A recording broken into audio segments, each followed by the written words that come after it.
Just as a reminder, this channel is for educational or perhaps entertainment purposes only, whichever the law would prefer.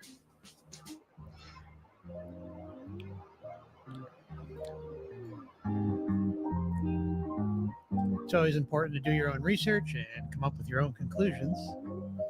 So, got a really interesting experiencer discussion for you today as part of the My Journey to Awakening series. Heather had an NDE and a life script from, let me get the music out of the way. I apologize. Heather had fallen and has quite a life script that she's going to share with us. And we've been talking a couple times, and I'm really looking forward to sharing this with y'all. And I'm going to give Heather the floor. We've been kind of holding off and having all sorts of technical issues tonight, so I want to keep the introduction short, but she had Premonitions, Coma NDE. There was some dark force or forces present leading up to the coma. She also had Premonitions with the artwork. Younger in previous years that gave an indicator to the incident. And then she has life scripts intersecting with her grandfather. It's really fascinating stuff. So welcome, Heather. We finally got here, and welcome aboard. It's great to have you with us. Thanks, Mark. Finally, we made it through the sludge of the unseen forces. Ain't that the truth? Thanks so much for having me on. This is quite an honor. I'm very young at sharing my story. This is probably the first time that I'm going to do it at such length and detail with you. So I really appreciate the opportunity. I feel, as you said in a text, that it could be a great opportunity for healing for myself and for others potentially. Yeah, I do. I feel that way. I think there's something about it. Like when we talk about anything, like, but especially like when we're working through trauma or crisis events in our lives that can veer our lives into certain areas, and talk about it with those who are understanding, and have a really nice community that backs it up and it welcomes these types of conversations. It does offer a healing component to it. So I'm really happy that you decided to join us. And so, I'd like to kind of start with your childhood. Could we kind of start like early on? So maybe, was there any religion involved in the household? Was there any spiritual beliefs, anything kind of from a very young age, maybe some of your earliest memories related to that? Or, I'll leave the floor to you because I really want you to be able to share sure the path. Yeah. Thank you. So early childhood, my mother was just turning 17 when she delivered me, and I guess I'll just do like a catch up before I get into the religion. Sure. For some reason, this important bit of information that I just learned from a birth certificate, that my mother was 16 and my father was 28 years old, apparently. So that's quite a big jump. Yeah. And so she was navigating, I am pretty sure, some deep depression and probably anxiety, and obviously 16, 17 years old, becoming pregnant with a biological father that didn't want that to happen. So short answer, no, she was not religious. My grandmother, when I lived with my grandmother later on in my life, off and on, she was Catholic, and I would go to church with her occasionally. Maybe she suggested to my mother that I should go to like after school church school. So I do remember doing that on Wednesdays when I was maybe around 11, 12 years old. I remember my mother telling me that she wanted to have me baptized, but um, the priest at the local church would not baptize me because I was born out of wedlock, I guess. So she had this resentment then moving forward toward the church, quote unquote. I I'm just gathering that from what she has shared with me from the past. So I didn't grow up in a religious environment or spiritual. The environment that I was living in the households after 2 years old, from 2 to 9 years old, because apparently my biological father was around until I was about 2, but I don't remember that at all. Um, then we lived like in the countryside in upstate New York in a big house that hadn't really been finished construction wise. And I think her boyfriend, who was my stepfather, who I thought was my father until I was 9, and then realized when she told me that I had another father, that he wasn't it. But while I was growing up, I thought he was my father. How did that And make you feel? Yeah, that particular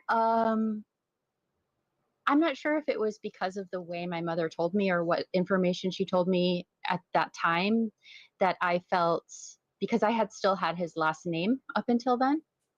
And so she told me to give me the option to change my last name. And so I chose to do that because I didn't feel affiliated with him, Sure. because I didn't know him. Sure.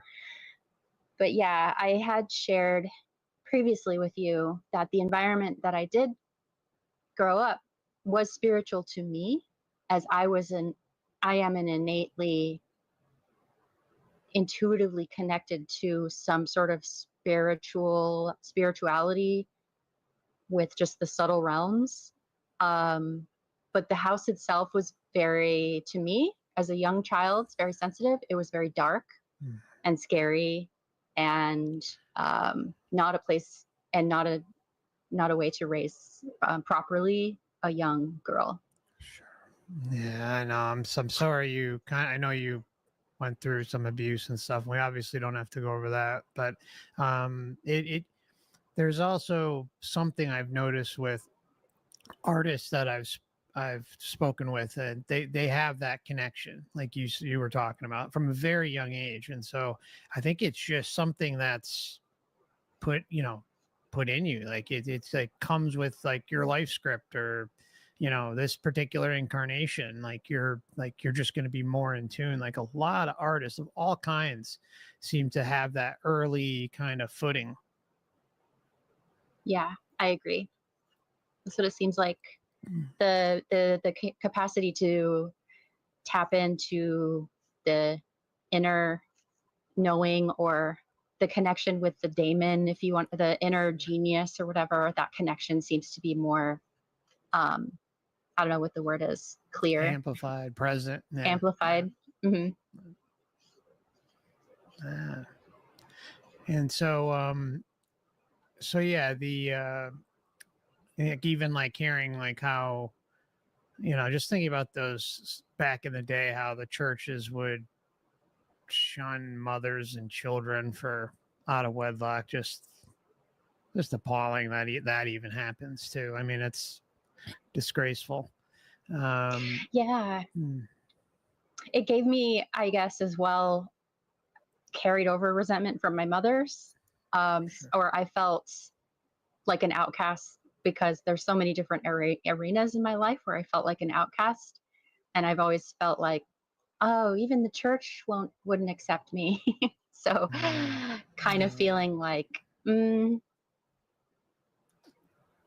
I'm really on my own here. And that could have been a blessing in disguise to have that, because I've really needed a lot of inner resilience with the challenges that I've gone through and that I am going through.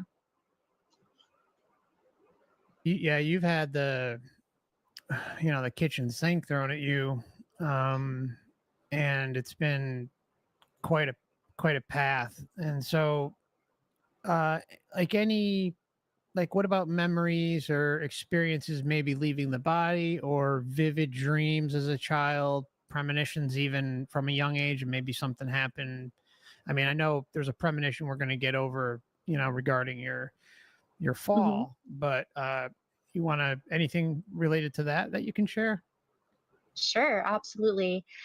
Uh, because I didn't really feel safe. And hey, if my mother or anyone in my family is watching this, I need to be able to speak about my experience without feeling um,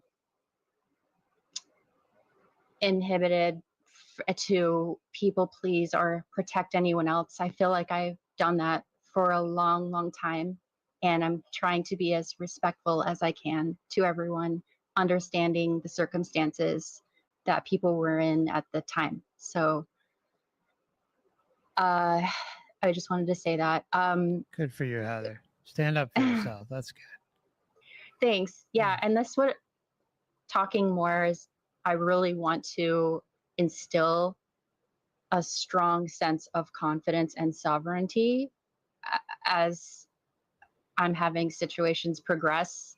I want to be prepared as I can, and as strong as I can feel naturally. So, thank you. Thank you. So, yeah, between the ages of, I guess, 6 and 9 years old is when I started to realize that I could leave my body because my environment, even though it was magical at times, I know my mother did make an effort to, watch movies and make my experience special with the holidays. And, there's just like a lot of other stuff that was going on that made it really intense. But so for me, I realized that when I would go to sleep at night and lay down to go to sleep, I would put my arms down by my side. And I thought that's what I had to do. I had to put my arms down a certain way. And then I would just close my eyes and just, I don't even know. I thought it was my arms that triggered it, that I put my arms down. And then my whole body would start buzzing. Mm. And then I just would raise up and go up to the ceiling and leave. And I don't remember where I went after that, but I just felt so happy that I could do that, that I could leave that environment. Because for a lot of my time in that early age in that particular house, as much fun as I had outside by myself, being left alone with nature, and there were dogs around, and flying kites, exploring on my own with my natural curiosity. A lot of times I was in my room almost wanting, to push furniture against the door, and did. And even as a little girl, like tragically, this is kind of gross and triggering, but I would use the bathroom in my toy box so I didn't have to go to the house, which would Oh, tell anybody like how intense how that must bad it be. was. Yeah. I'm so So I was sorry. always, thanks. I was always like looking out the window, like praying that someone would come down from the sky and rescue me and take Mm. me away. And I don't know where that came from, where that idea came from. And yeah, I do remember as well looking around that age range, like, what am I doing here? This is not right. This is this is not the way it's supposed to be. And not necessarily my family's dynamic and what was going on there, but just feeling being in the world and being a person, and or being this person. I don't know. Sure. I remember looking at one of my mom's friends in the front seat of the car, and she was just swallowing, and I could see her neck move. And I said in my head in the back seat, like, am I swallowing right? Am I doing this right? This human thing? It was really funny. Yeah. And so I do have another really incredible experience to share when I was standing waiting for the school bus when I was about 7 that I could share as Mm. well if you would like. Yeah, of course. Yeah, and that's a good one that you shared, and it kind of even stems off to some other things later on a little bit. And I'm again, heart goes out to you. I'm sorry that you had to be in that type of environment where you're that scared. Yeah, any child that is scared, I am sending so much love to anybody, elderly, child, middle age, any person, any animal, anything that's feeling scared. I am just sending so much love and support always. For sure. Yeah, I feel like dedication to be a beacon on the ethereal realms for that big sister Heather support. Yeah, that's right. Yeah. So yeah, I was it was outside of Buffalo, New York. It was cold. It was in the wintertime. The sun hadn't come up yet, and I was just standing inside waiting for the lights of the bus to come down the road before I went outside because it was too, I didn't want to stand out in the cold. And I was alone, and it was just a very still, quiet, nothing else was going on. Nobody, I don't know if anyone else was up or around. And a lot of times I would go in and out of like zoning in and out, you know? And I felt like there was something or somebody watching me or looking down at me from up to the right outside in the sky. And I never told anybody about it. I didn't really think much about it. I just felt after that kind of like this, okay, there's something with me. Um, I used to have fainting spells when I was little where I would just, everything would get white. I would hear ringing in my ears and then I would just pass out. And they did all sorts of tests and couldn't figure out why. Later on in my life, I'm thinking that it might be some sort of like a mild seizure symptom. That's what I think. Yeah, because my nervous system already, I have stuff going on with it, Mm. and my eyes and my ears and everything. So 5 years ago, I had a migraine really, really bad. It was like an ocular migraine, which this was the first and last time only time I've ever had this type.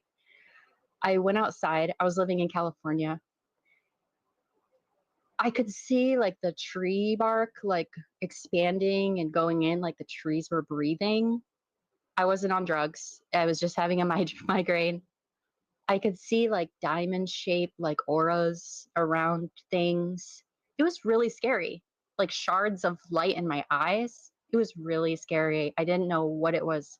So I lay down on this outside bed under the tree and I was looking up at the sun coming through the leaves. And then I started paying attention to all the sounds in my neighborhood around me. And it was like, wait, all these sounds are the sounds that I've always heard in my whole life.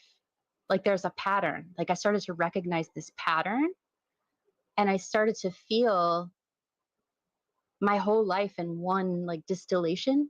Like I felt like, oh, I'm feeling what it is to be the essence of me. How strange. And then I went into this altered state of consciousness. And all of a sudden, there was no time because I could experience, I felt all my life at the same time. And I wasn't really in that space. And so then the next thing I know, I'm looking down at myself as a child waiting for the bus in Buffalo when I was like 7. So it was Wow. me that I felt 5 years ago. Woo. Yeah. That that's a wild one. Yeah, that's yeah, you were going backwards, I guess, and reliving. Did you like looking at the moment later on as it's happening? Did it look identical to the scene that you can recall in your head, or did you feel like something some things might have been off or maybe misplaced a little bit? I was from a different vantage point. I Yeah, was you're looking looking down. down. Yeah. Yeah. But like where I you could were feel standing, um because as a child my memories probably I don't remember exactly where I sure. was standing. So That's true. um You are just at the yeah. bus after all. It's not like a a huge memory you're gonna have. I was waiting for the bus, yeah, Yeah. and just noticed something. But I feel like I was able to alter the past somehow because I instilled in myself a feeling that I wasn't alone, and I kind of carried that through. And so I felt like I wanted to experiment more with that. And I didn't have an experience quite like that when I had the migraine, but I have gone into deep states of meditation and contemplation and had the intention to visit myself during very challenging times and to be, you know, the big loving sister, almost like with the reparenting work that people do to like go over memories and kind of like add some elements of support when you Yeah. didn't feel like you had it at the time. Yeah, the healing structure to it. Yeah, I forgot what's the name of it? Like healing your inner child. I think there's another term for it though, like rebirthing or something like that. Yeah. Can't recall the name off the top of my head, but how did how do you think do you think that helped kind of aid you through that past, like in even like in a small healing way, or was it kind A of small healing way. eh, It just gave me a sense. I just inserted that into my overall feeling of my life. hmm, good, good. Yeah. It's still work that I intend on doing. I feel distracted because I there's like a little it's just so interesting how I was telling you how strange like the timing of some things that happen that are just so inconvenient. It's so funny. You got the But I'm lawnmower good. outside? There's some lights. It's fine. Lights, okay. Let's pretend it's the school bus coming back with my memory. Yeah, there you go. Yeah. So so interesting that like you even kind of have, like so at the school both roughly how old were you again?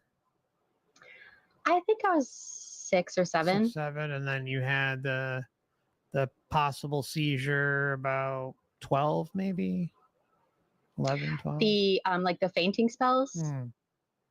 that happened several times, even into my adulthood. Okay. Yeah, And maybe did you 20 mhm. total times.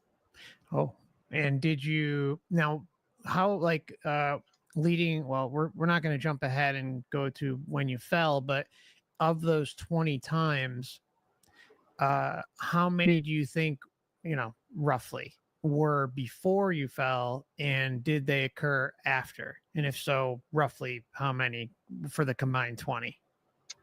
Yeah, so I after the fall, I would say it occurred 6 times. Okay. So So about 14 14. times was, Okay. and most of it was in my early childhood from 5 to 15 or so. Okay. Okay. And when you were kind of I feel having like it mhm. could be also, sorry, I No, feel go like ahead. it could also be a type of dissociation coping mechanism that somehow, even though it seems like it's a brain thing, but since I have so much memory block from my childhood, I feel like perhaps it could have been my physiology also wanting to dissociate as well because it was pretty bad. Yeah, it's tough to say, because I Yeah. guess you'd kind of have to link the ones that you can maybe recall, and if there was trauma maybe leading up to it possibly, or maybe you were just overwhelmed from trauma that you experienced very recently, and your brain, your essence, your brain, your body just kind of is in protection mode, because there's definitely that coping mechanism, like that fail safe kind of protection that we have within us, that when there's overt trauma, that we can leave our body and experience different types of things. And then there's always the possibility, depending on if you had physical injuries that perhaps might cause a seizure disorder, or perhaps uh, something in your makeup that might cause that too.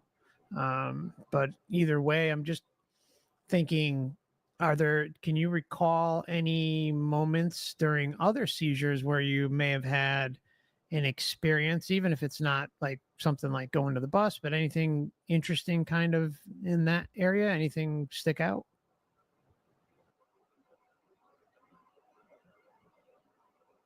Anytime I would have one of those fainting spells,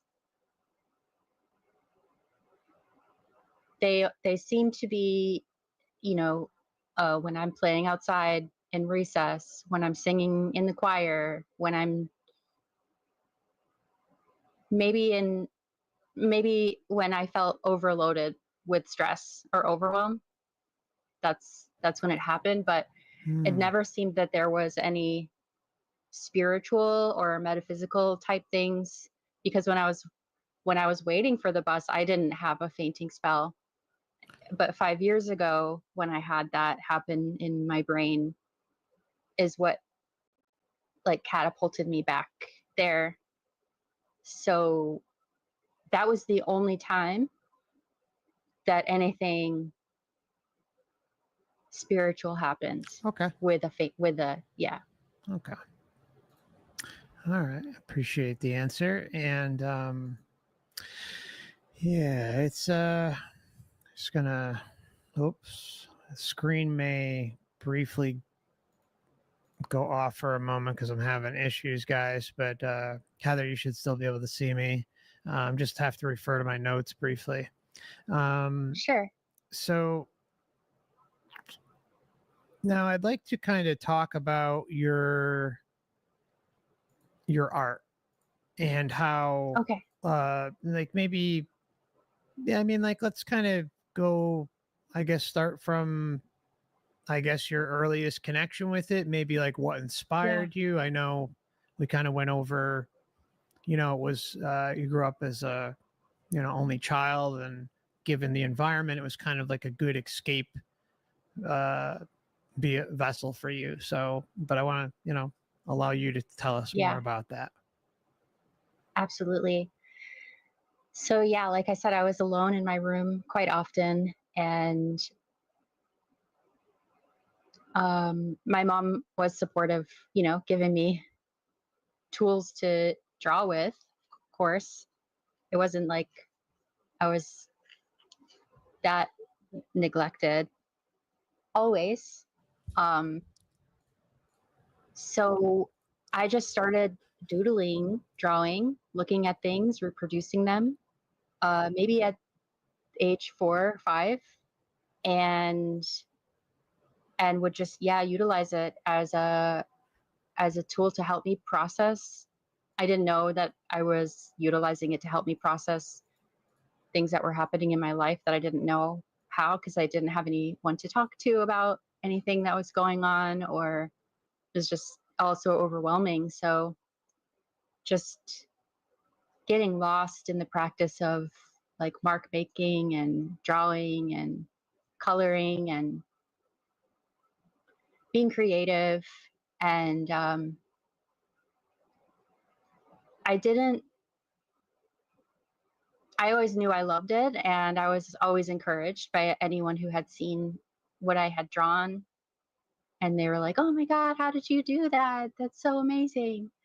And yeah, so it was my favorite thing to do. Um, was to be drawing. And then I guess it wasn't until high school when I went to like an art class, um, where there was like an art teacher, specifically art teacher, middle school maybe. No, it was high school, that I got more nurturing and encouragement in that arena to start. And that's when I started taking it a little more seriously and like entering competitions and things like that. And then it evolved into painting and abstract impressionism as I got older, like around 19, 20. And I guess from around the age of 20 to 27 is when I did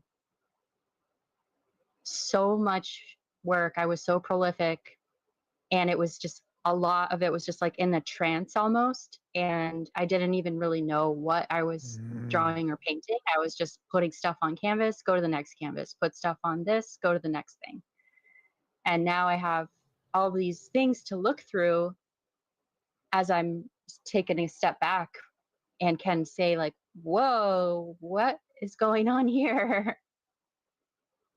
Yeah, that's a big one, and it's incredible how, like we were talking about earlier in the text, it's incredible how these outlets for artists, whether it's painting, drawing, writing, film, scripts, on and on and on, anything that with a creative kind of uh, push.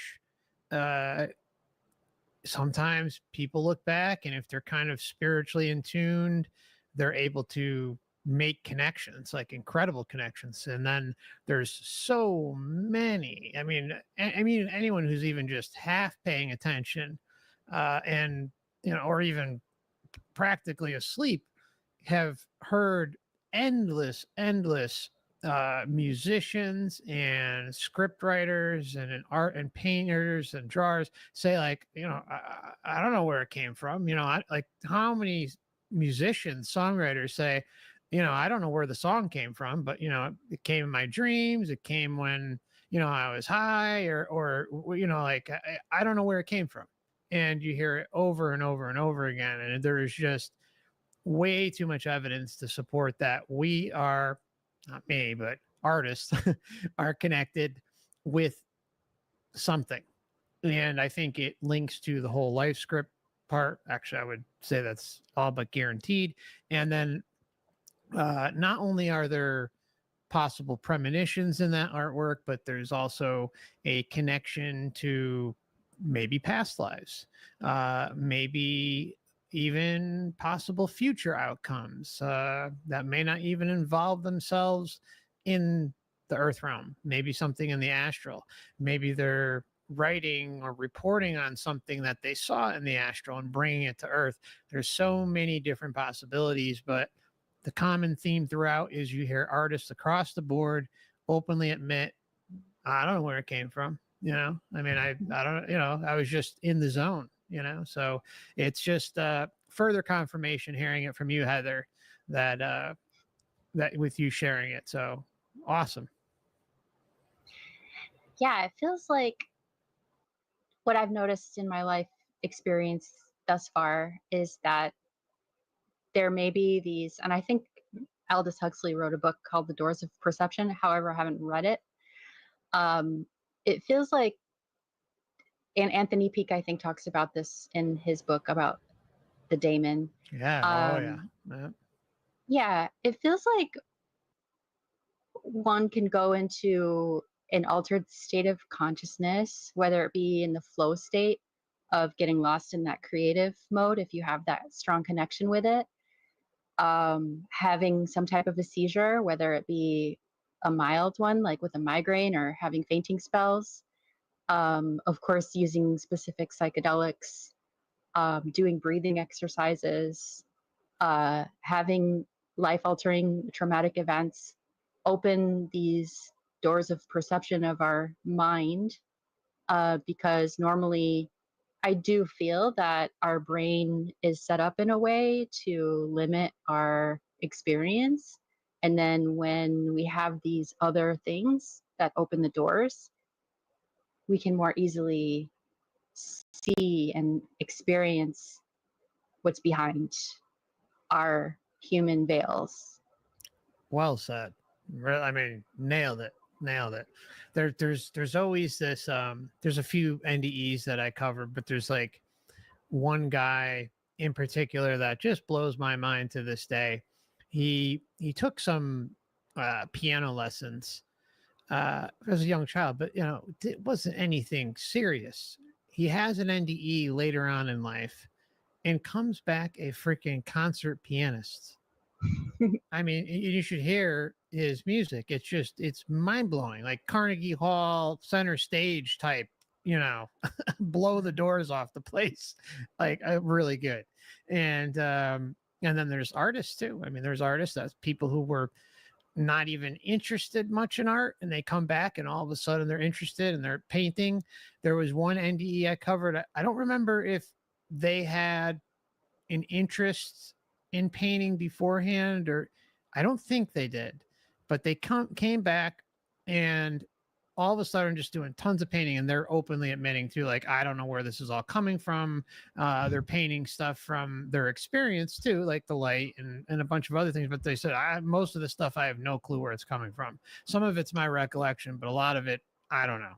And this guy sells out multiple nights at an art gallery. Like, he's not some well-known painter. Like, he just, like, it just poof, it happens. All of a sudden he puts his art out there and it's selling out multiple nights in the gallery. It explain that. Like, how does someone without like any sort of professional name recognition, get there, and then all of a sudden, he's selling out galleries? Just mind-blowing. So those are just two examples that always stick in my head. Yeah. Are the people that wake up from a coma and they can speak a different language? Yes. Yep. Oh, by the way, I brought this book. I haven't really talked much about it yet, but I'm only about halfway through. It just came out, I think, early this year. Coma and Near-Death Experience: The Beautiful, Disturbing, and Dangerous World of the Unconscious. Yeah, I emailed Alan Pierce after I saw an interview with him talking about coma loops. And because I had never, he was actually the one that inspired me to begin sharing and looking more into the negative entities that were, because before that point, I was watching NDE accounts a lot, on different podcasts to gain some sort of relief of what will happen. And then after I watched an interview with him and realized that I had an experience like the ones that he shared in his book, that I started to question everything in a different type of way. And that's how I came across your channel. Wow. I think that's awesome. There are quite a few people I've spoken with who have had negative NDEs, and there are some love and lighters who've had the red carpet rolled out with the love and light.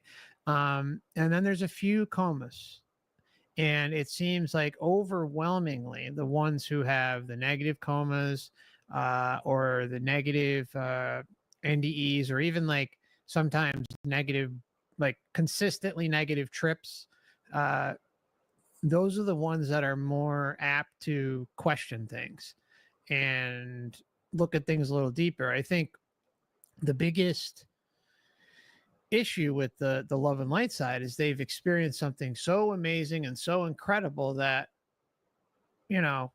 and it's so over the top in comparison to what they experience when they come back, that there's something inside of them that they can't still look at it and question things as a possible deception. I think those who have darker life scripts or darker kind of NDEs, darker comas, darker breakthrough trips, things like that, are able to kind of question things a little bit more and put the information, the data to the test, and open up the doors of a possibility that perhaps there is something a little more darker and there's some sort of deception involved with our experience here and in the astral in relation to reincarnating and life between lives and all that stuff, and how our power is kind of uh, diminished, and there's always this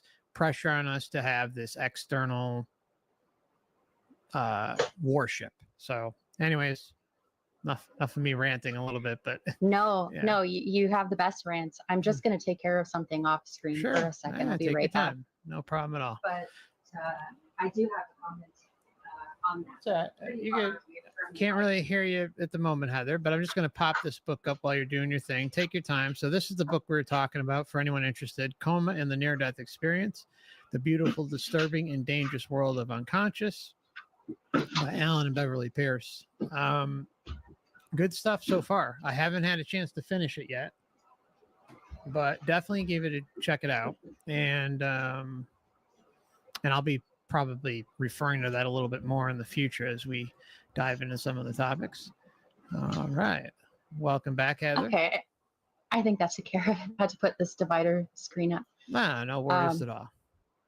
Yeah. But I think that a couple different thoughts that I'm not sure I can articulate super well, but perhaps that when someone does have an NDE and it's over the top love and light, and they come back and feel like, one, that they have this new found sense of purpose in life to share, and that kind of concretes that in that it is a certain way, that it's not just a construct or anything. Yeah.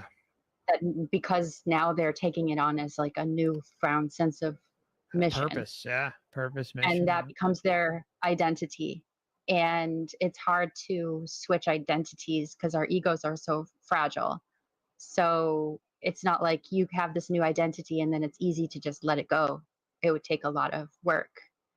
And then I think that the people that, unless you have dissociative identity disorder, then you can easily switch. Then you can switch. Yeah. And then the people I think that have coma, nightmare loops or anything like that, or bad experiences in the astral or with different psychedelics or negative NDEs, I found that a lot of people have that perhaps as well, a viewpoint, a lens that they look through, that there's a lot of scary supernatural stuff always happening regardless. So it's not something to figure out necessarily. Yeah. It's not something that would make somebody more curious. Like in my case, I'm a natural investigator.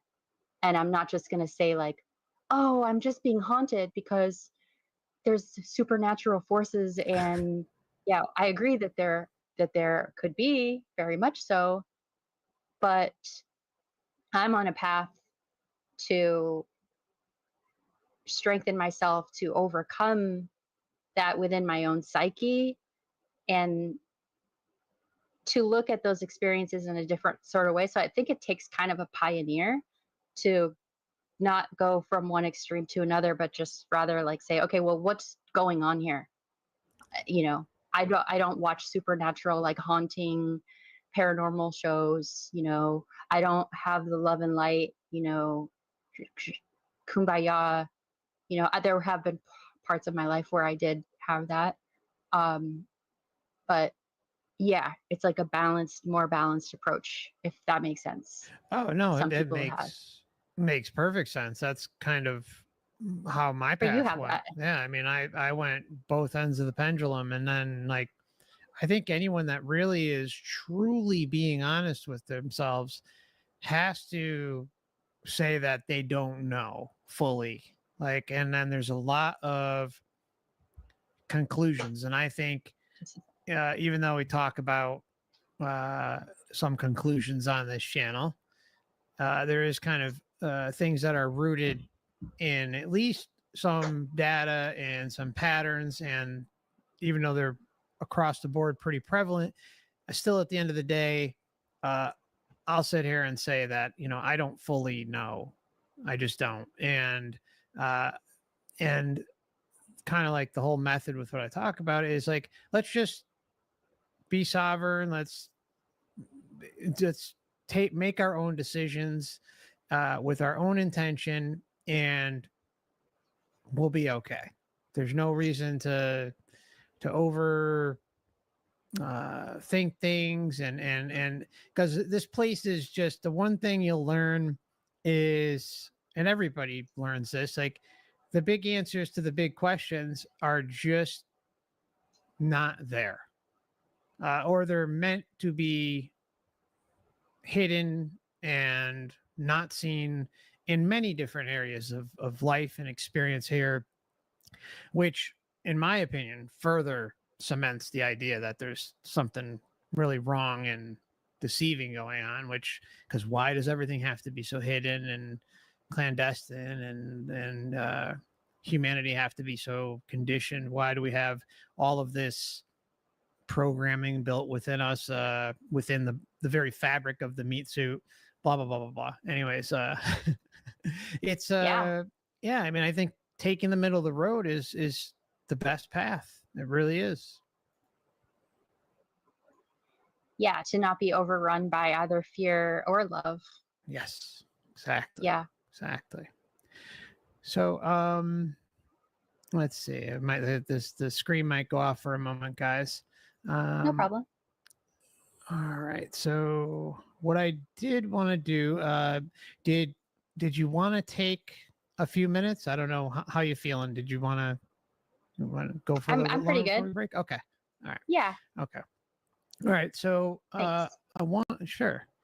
Um so I'd like to probably, I know before we get to your Indian coma, which I think we could probably discuss after the break, is like, I know you did some traveling, and your art became kind of well known out there, and it's amazing, and we're going to be showing some of that tonight as well. And you, boy, you talented, Heather. Thanks, Mark. That's Really really nice. Thank incredible. you. So yeah, why don't we hear about your travels, and maybe you can even pop up a little bit of your art, and then after we kind of make it through that, we'll take about a 5 minute break and get into the rest of it. Sure. So, the art that I'm most known for did happen to come about after the accident that I had. And so, leading up to that, I guess I could share, um, perhaps I could share some of like the abstract expressionist art, Yeah, but that'd be to great. also kind of telling, okay, so I'll just share my screen and I'll do a little bit of storytelling through the mic as I am looking through my Google Drive and showing all the pictures to you guys. So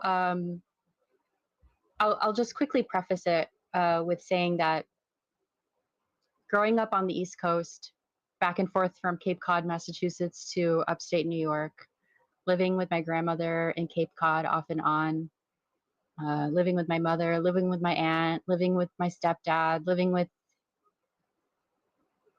anybody that was able to take care of me. So I was constantly moving around, didn't stay in one school for more than a year, just kept going around.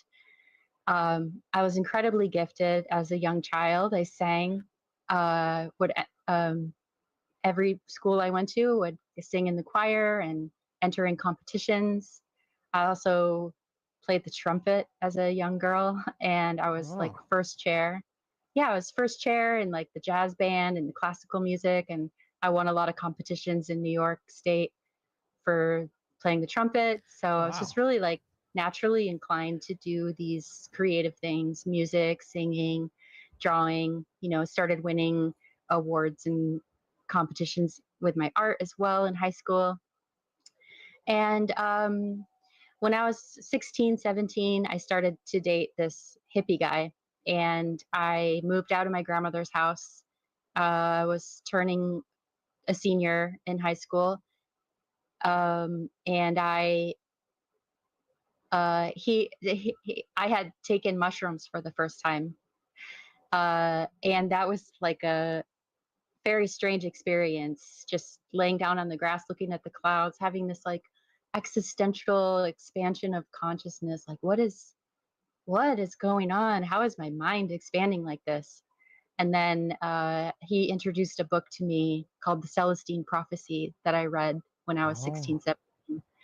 And so that book, when I read that book, it was profoundly impactful to me on my spiritual journey, because for the first time I saw in writing reflected back to me the experiences that I was always having growing up, like having sort of an intuitive connection, almost telepathic with nature, with being able to sense the energetic fields around things, with having uh having the knowing that people's fields affect each other, and that there's something called synchronicity, and that if you follow perhaps breadcrumbs of that, it could lead to one thing or another. And so the manifest destiny, or however he wrote it.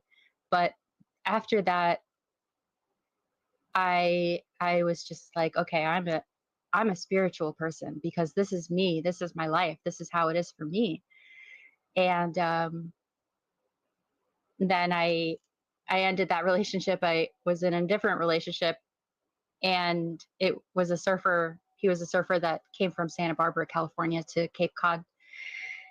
And we met and fell in love, and then drove across the country to live in California. So when I got to California, I I entered myself into the college in Santa Barbara, and I just voraciously like devoured all of the courses I could: physics, advanced physics lab, all the history courses, every single art class that was there that offered personal finance, positive psychology, regular psychology, philosophy, ancient history, anything. I spent 5 years at the college in Santa wow. Barbara taking all the classes I could. So, Awesome. and that's when I got my art studio. I was living with my partner at the time, and uh, I was just able to support myself because I started working in the restaurant industry, um, and was buying canvases and painting supplies, and just really just going into that zone. So that was important to me to move to California, because I felt that I finally was able to leave the life that I felt was so wrong behind, and I could start kind of anew. And but it definitely followed me. I had never gone to therapy to deal with any of the things that I had experienced. It was bad. I could really name a lot of different horrible things that nobody should go through. Ugh, And I won't, because it's too triggering. okay. Um, yeah. I tried to hang myself when I was 8 years old. Oh, I I wasn't like sad. I just didn't want to be here. That should tell you that, and how I was locking myself in my room to not have to go to the main house. mm, Um, it so didn't work. sorry, So Heather. yeah, thank you. Mm, I mean, it's understandable. Such a mm, sensitive, not sensitive like emotional, but like sensitive to pick up on the.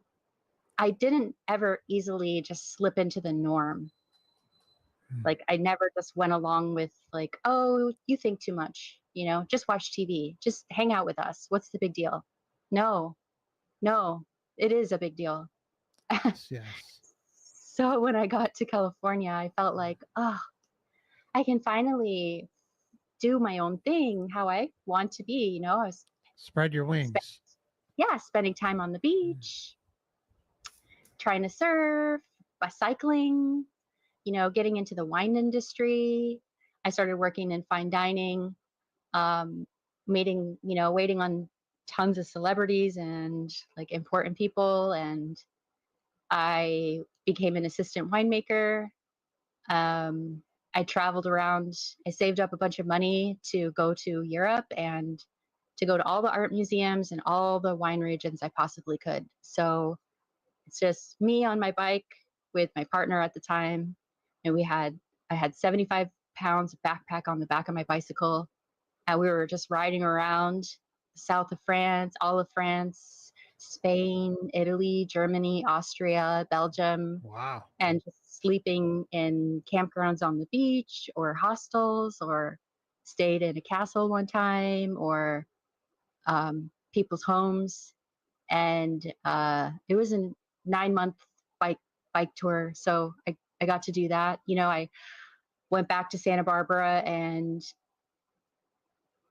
worked for some prominent winemakers, and I also worked as well in the art museum with a muralist from Mexico, to work with high schoolers to help them educate themselves on like the Mexican muralists. So we went to Mexico City, and then outside of that to Teotihuacan, and I climbed the Pyramid of the Sun and the pyramids there. And so did a lot of traveling before what had happened when I was 27, which we could get into after the break. But I'll open up my Google Drive and just share some of the um, Yeah, please do.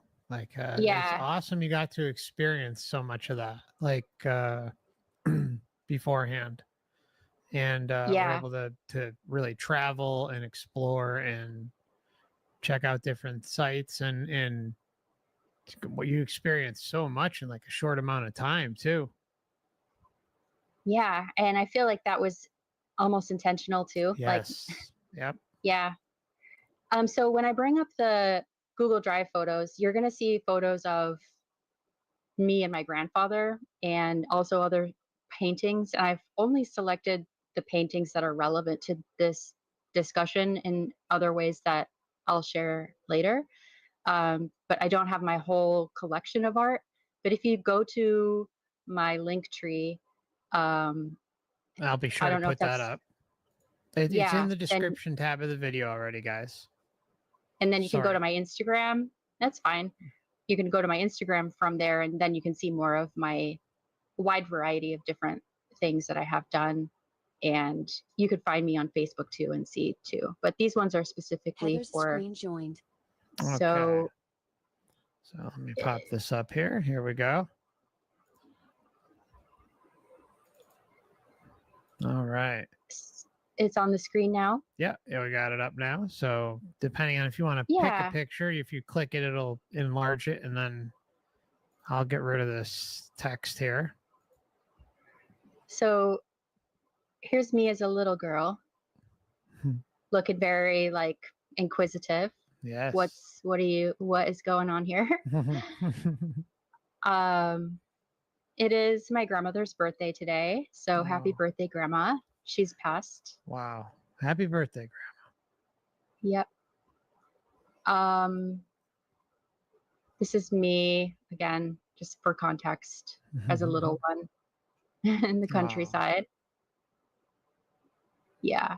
So this dog right here is in The painting, this right? painting. Yeah. So if I zoom in, Yeah. Yep. And then if you and use your then scroll wheel, or maybe hold your, yeah, okay, so if you zoom in a few uh-huh. times, and then if you hold left click, and yeah, and drag, there you go. Yep. Okay. So you can see like this little figure right here. So this is an abstract painting. A lot of these paintings that I brought up just for this presentation are seemingly pretty dark, I guess, because I was just in a zone, almost in a trance, not really knowing what I was painting. But this one is a collection of lots of childhood memories and memories throughout my life. So here I was standing with the dog outside of the house when I was little, and both of my parents, my mother and my stepbrother, were gone. And I don't know that they knew that each other was gone. So I was alone for the first time, like really scared because I didn't know if anybody was going to come back. And it was like, 6 hours or something, just outside in the front yard, like screaming and crying, like, what's going, where is everybody? So that was scary. And then I think here is like a little floating up body. So I think Yeah, it that's looks my like it. astral traveling. Um, And it looks it's like you interesting because, uh-huh, purposely painted it red too, which yeah. yeah. Hmm. Yeah, and so here's the car. So there was an incident when I was uh, um, around Heather, 6 or 7. your mic's kind of going out a little bit. Could you It just had running up if you could the just car stop your crash. camera, The please? car crashed. Heather, your volume's breaking up a little bit. If you could just try stopping your camera, stopping your video feed, and then we'll just it might help improve the audio. Hope I didn't lose her.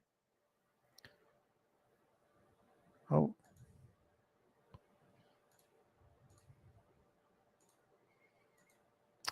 Heather, can you hear me?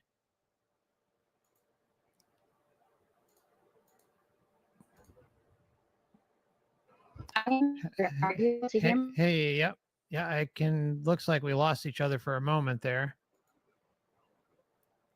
Can you hear me? Okay.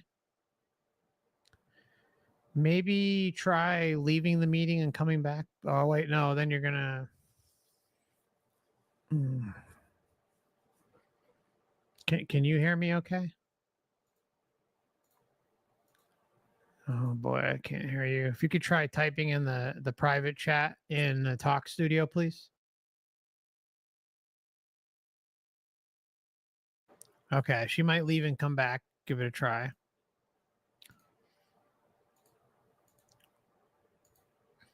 Hey everybody. So, really incredible artwork by Heather. I mean, I was looking at some of it and just absolutely mind blowing.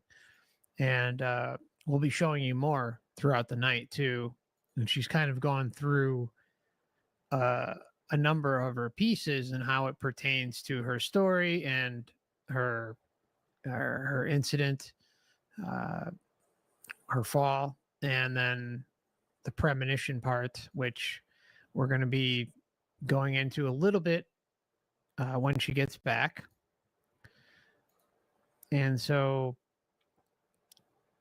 we'll just wait like a few more, wait like a minute, and then if we don't hear from her right away, then what I'll do is I'll just take an early break, and then we can continue. So Heather, if you're listening to this, don't worry, we'll figure it out. If you're 5, oh 6, or 7. man, Yeah. So I remember. So I was saying. bring up the screen share again, please. Mhm. And then I'll pop it on screen, and then hopefully everything will go a little bit smoother. Okay, great. All right, we're good. So it looks like it's up. Okay.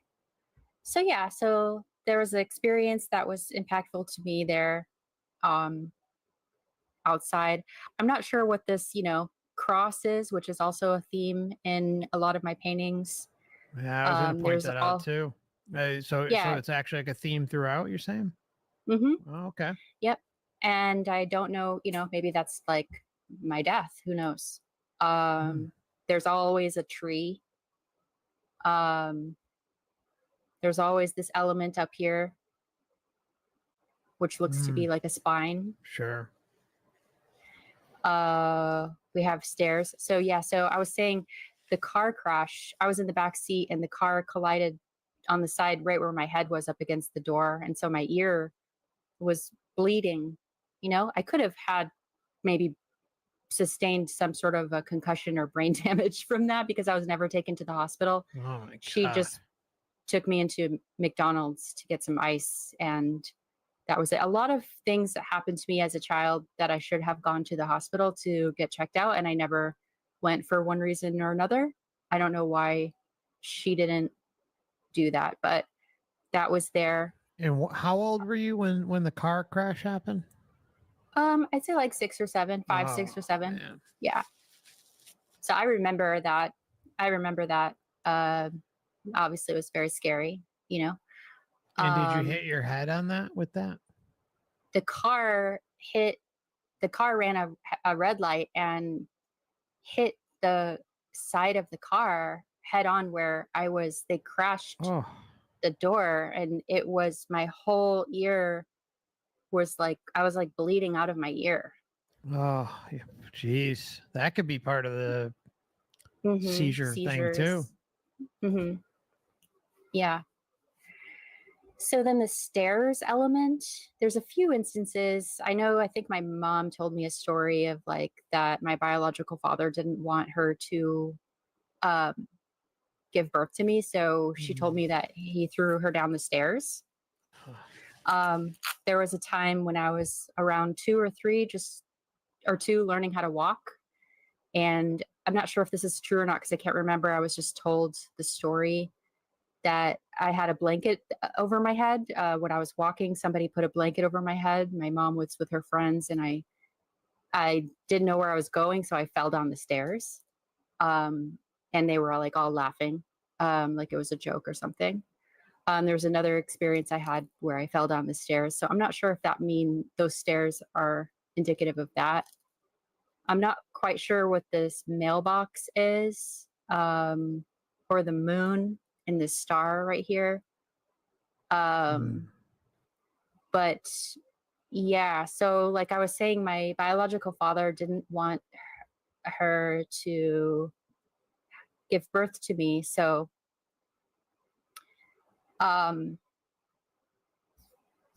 my grandfather here, he's blind in his left eye because before I was born, my grandfather was, telling my biological father to get out of town and you're no good and everything. And you got my daughter pregnant. And my grandpa fell down in the driveway in the front of the house. And I guess my biological father kicked him in the head. Oh. And he's been blind. He's passed away. I'll tell you about that. I had a shared death experience with him and a very interesting synchronicity that happened. But he was the best carpenter, even though he only had one eye to see out of. Incredible. Here's, a couple little bird paintings that I had done. These were done after my injury as well. There was a theme that I would paint a lot of birds. So this is another one of those interesting paintings that I don't really know what I was painting. So you can see this large tree element. You can see another sort of a spine type of element here. There's this being up here that's like blowing a horn down. And there's my family, a picture of my family down here I had painted. And then here's these cross elements as well. And you got the hooded being up the top left. And to the right above your family, looks like there's almost like a animal, maybe a flying. I'm not sure. Something, maybe. Yeah. I'm not sure what is going on over here. Looks like something. Yeah. And the water is interesting too. The water is interesting too. Yeah. So, of course, the cats. I'm more known for the cats in clothes. This series of paintings, I have about 20 different cats wearing different outfits. This is Brewster. They all have little stories. Brewster is the town that I grew up in, Cape Cod, so he's named after that. And he's a mischievous little fella. And he likes to mark up his territory with the Sharpie he keeps in his hoodie pocket. I love it. And this is Elise. She's just up late at night in her PJs, probably wants a cookie or some kind of treat or something, looking super cute. She likes to play outside and eat grass. The clovers, they taste like lemon. She says they taste like lemon. Oh. This is Lupe. Lupe is intense, intuitive, gains a lot of inspiration for the work that she does as an artist through her dreams. So she's a little far out there. And then this is me. Yeah, this is me painting one of the custom paintings. Because after I had released these series, 2010, they just went all over the world. Different publications were highlighting them. I would get orders. A lot of people requesting me to do their cats wearing outfits or their dogs wearing different outfits. So again, if you go to my link tree and look around at those links, you can find more examples, especially on the Cats and Clothes Instagram site, which is easily found through my main page of Instagram. This is Lil Bub. She's a famous internet cat. She has since passed as well. But yeah, she's a magical little kitty. And her tongue's always sticking out like that because of a disorder that she had. So if you know about Lil Bub, you know that that's the way she looks all the time.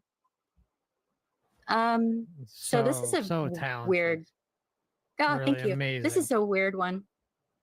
I painted my head first, and then I realized, like, if I paint this baby over top of the features, it fits perfectly inside of my head.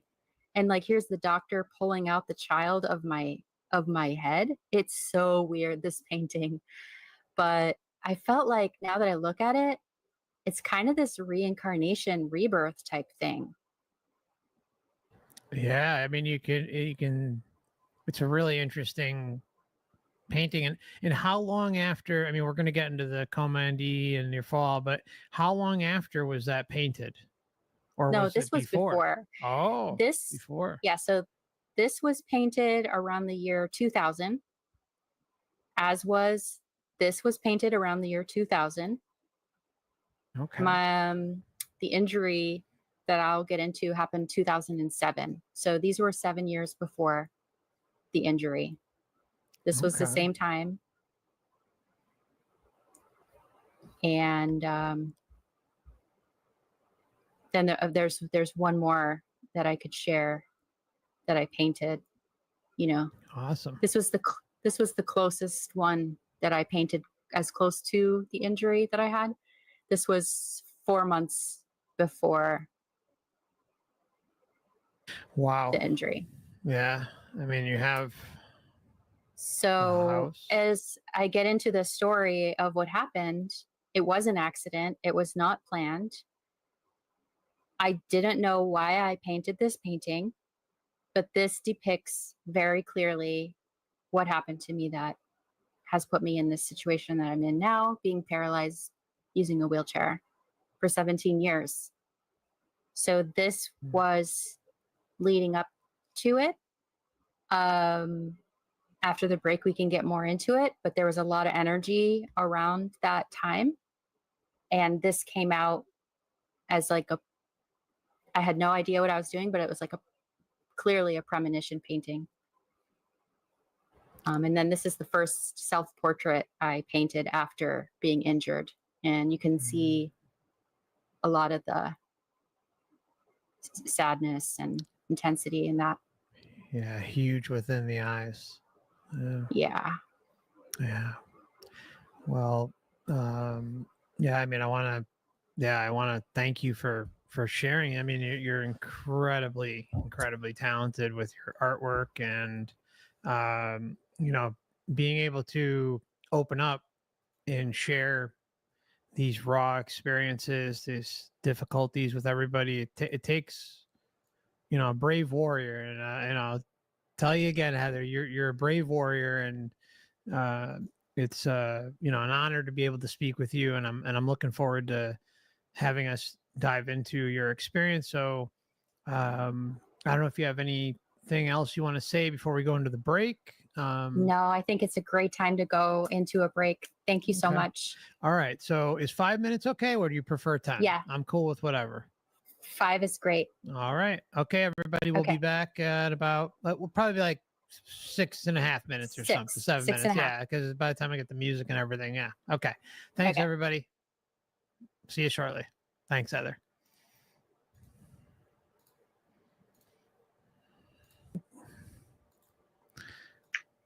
All right, everybody. Just as a reminder, this channel is for educational or perhaps entertainment purposes only. It's always important to do your own research or come up with your own conclusions. This video does fall under fair use. And okay, so here we are. It's great to have you with us. Thank you so much. Yeah, I apologize, everyone. Nothing Not happened your on my fault. end that I could see at all, but on the back end, mysteriously, the entire Wi-Fi disconnected, and I had to. But I was watching the stream on my iPad, so it's not like the Wi-Fi dropped in general. I think I want to come up with a name for these unseen forces that like to mess with us. Parasites. For my own, yeah, I want to come up with a specific name, and I want to develop a relationship, not to encourage it, to be like, hey, I see you. And yeah, anyway, what the hell? Excuse my language. Ridiculous. I mean, totally ridiculous. Because I tried calling you on Discord. I tried messaging on Discord. I didn't get anything. No, Yeah, I didn't get anything. Wild.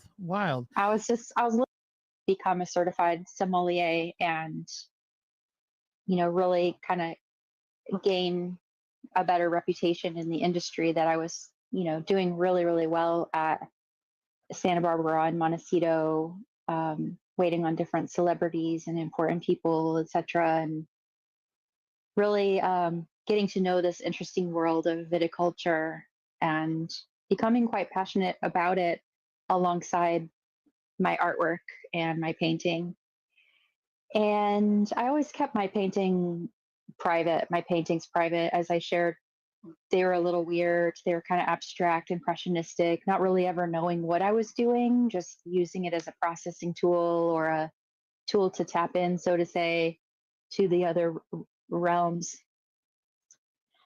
But so yeah, I had the intention to go get my master's of wine, and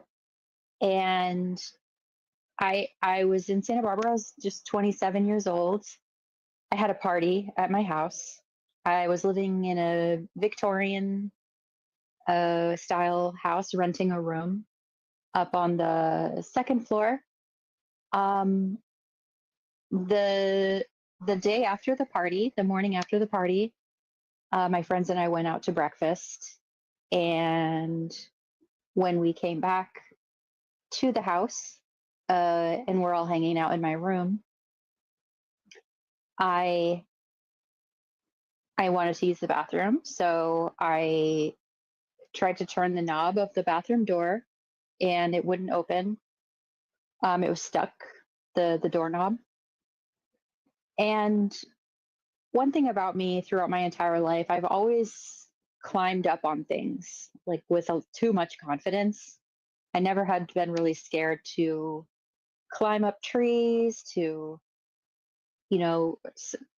do kind of extreme type physical activities and feel pretty confident in doing it. So even in this house, I had a couple of times forgotten my keys when I came home from work late at night, from the restaurant, and would kind of climb up over the gate to get in the back of the house, and just always climbing. So I said, "Oh, I'll just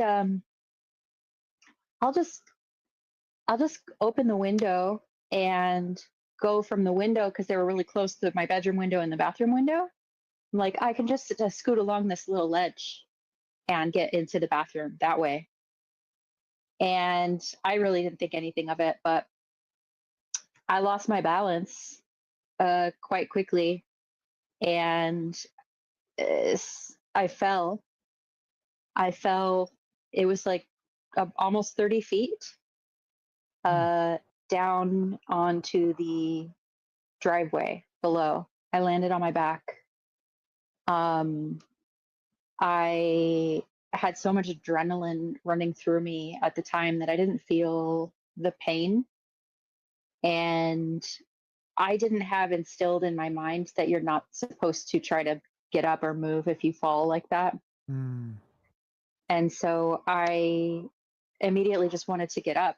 So I sat up, tried to sit up, and at that moment I could feel like somebody pulled the lever of a power plant down, and I could just feel it was just like zoom. I lost all the feeling from my belly Oh. button down to my toes. And this was around 9 a.m. in the morning. Like I said, it was like a Victorian house. So it starts off with like the foundation, main floor, and then the first floor, and then the second floor. So even though I was on the second floor, it was still kind of a big, taller height.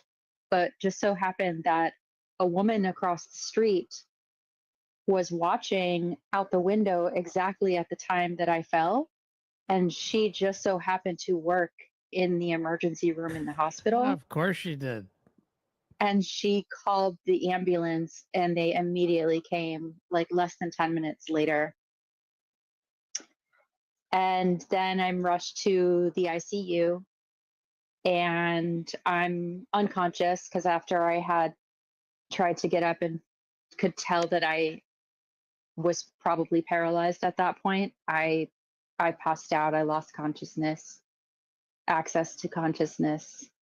Then I'm in the ICU and they they woke me up to tell me what had happened and that they were going to do a surgery.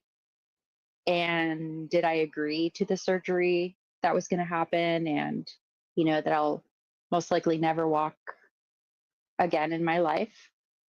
And I looked down at my hands and I was moving my hands and my fingers. And I thought, oh, thank God I can still move my hands. Mm. Okay, yeah, let's do this. So they put me under to do the surgery. I had to be on a breathing machine. I couldn't breathe on my own. And I was in the ICU for 3 days.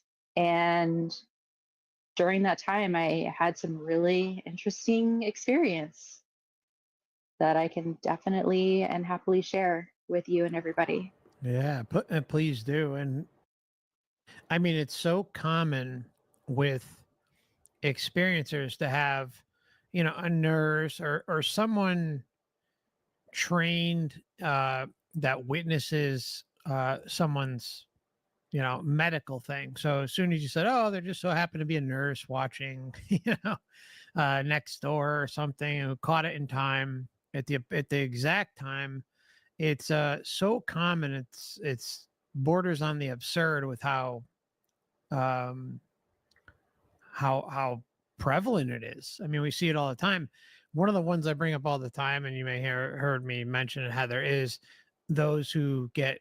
There was a guy who got struck by lightning, and they're just so he was like, I think he like actually it might have been the guy with the piano, who became the classical pianist. Very possible. And he just so happened to pick up a payphone, get electrocuted through the payphone, and there was a lightning strike expert, like nurse or Oh, doctor or something, that just so happened to be right behind him when that happened. I mean, you can't make this stuff up. I mean, it's just it's really, yeah, whoa. the lightning expert. I mean, that's the one I bring up all the time because of just how absurd it is. What are the chances that there's a lightning expert doctor I've or never even heard of a lightning expert. me too. Me too. But like you hear this type of thing so often, it's ridiculous. And then there's like um the other kind of unexplained experiences out there where someone will be in the middle of nowhere and they'll start having like some sort of traumatic crisis, NDE, but something big happens and something just appears.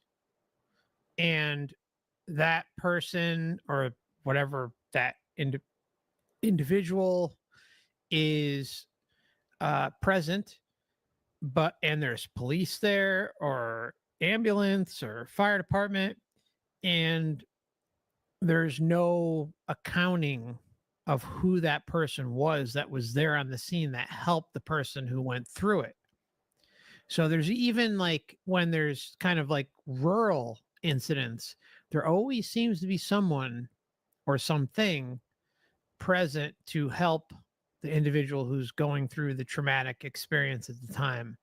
Um, and your experience seems to point towards the same thing. So, um, Yeah, that makes me think of life scripts, right? It's like, oh, yes, just happens that there's this person right at that exact time to ensure that the person doesn't die because this is a part of their script to do have this accident.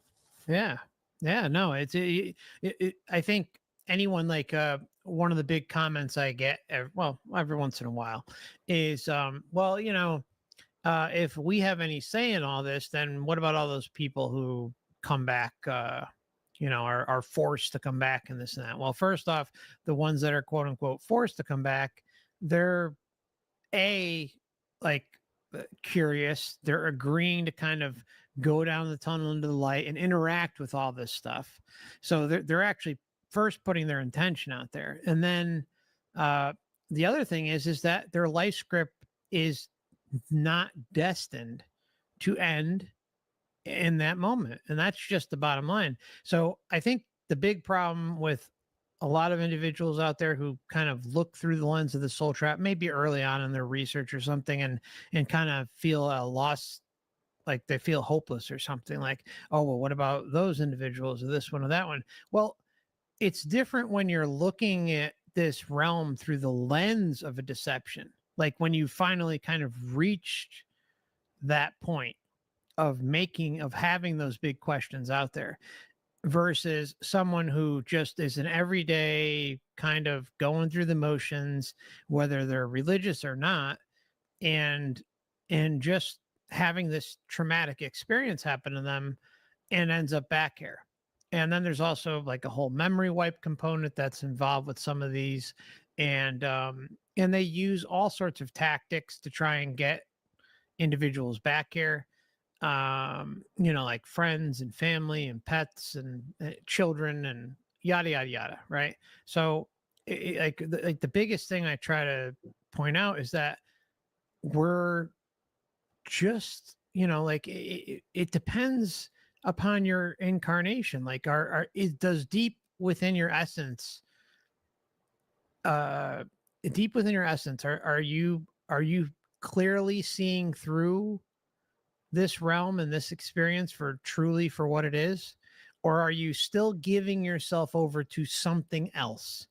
And the biggest theme throughout those who come back, either wanting to or not wanting to, is that they are giving themselves voluntarily from the very beginning to something else, whether that's just out of curiosity or for religious or spiritual reasons, or deceased family members that are trying to deceased family members are trying to lure them in. Doesn't matter. I mean, like, it's the point is that they are voluntarily interacting and going along with this. So by the time they get to the point where they're like, oh, well, like, I don't want to go back and this and that, well, the matrix still always like rolls out something in an effort to get them back here. And they're so far down the rabbit hole of thinking that they need some sort of interaction or permission to deal or even be involved with any of these entities, that they're they're they're too far gone. I mean, like, there's so many weird little things that go on with all this, and maybe I'm rambling a little bit much, but it's we all have way more power and ability than the system wants you to believe. Everything about this channel is about just spreading the word of sovereignty and intention and protecting yourself. That's it. And seeing what happens.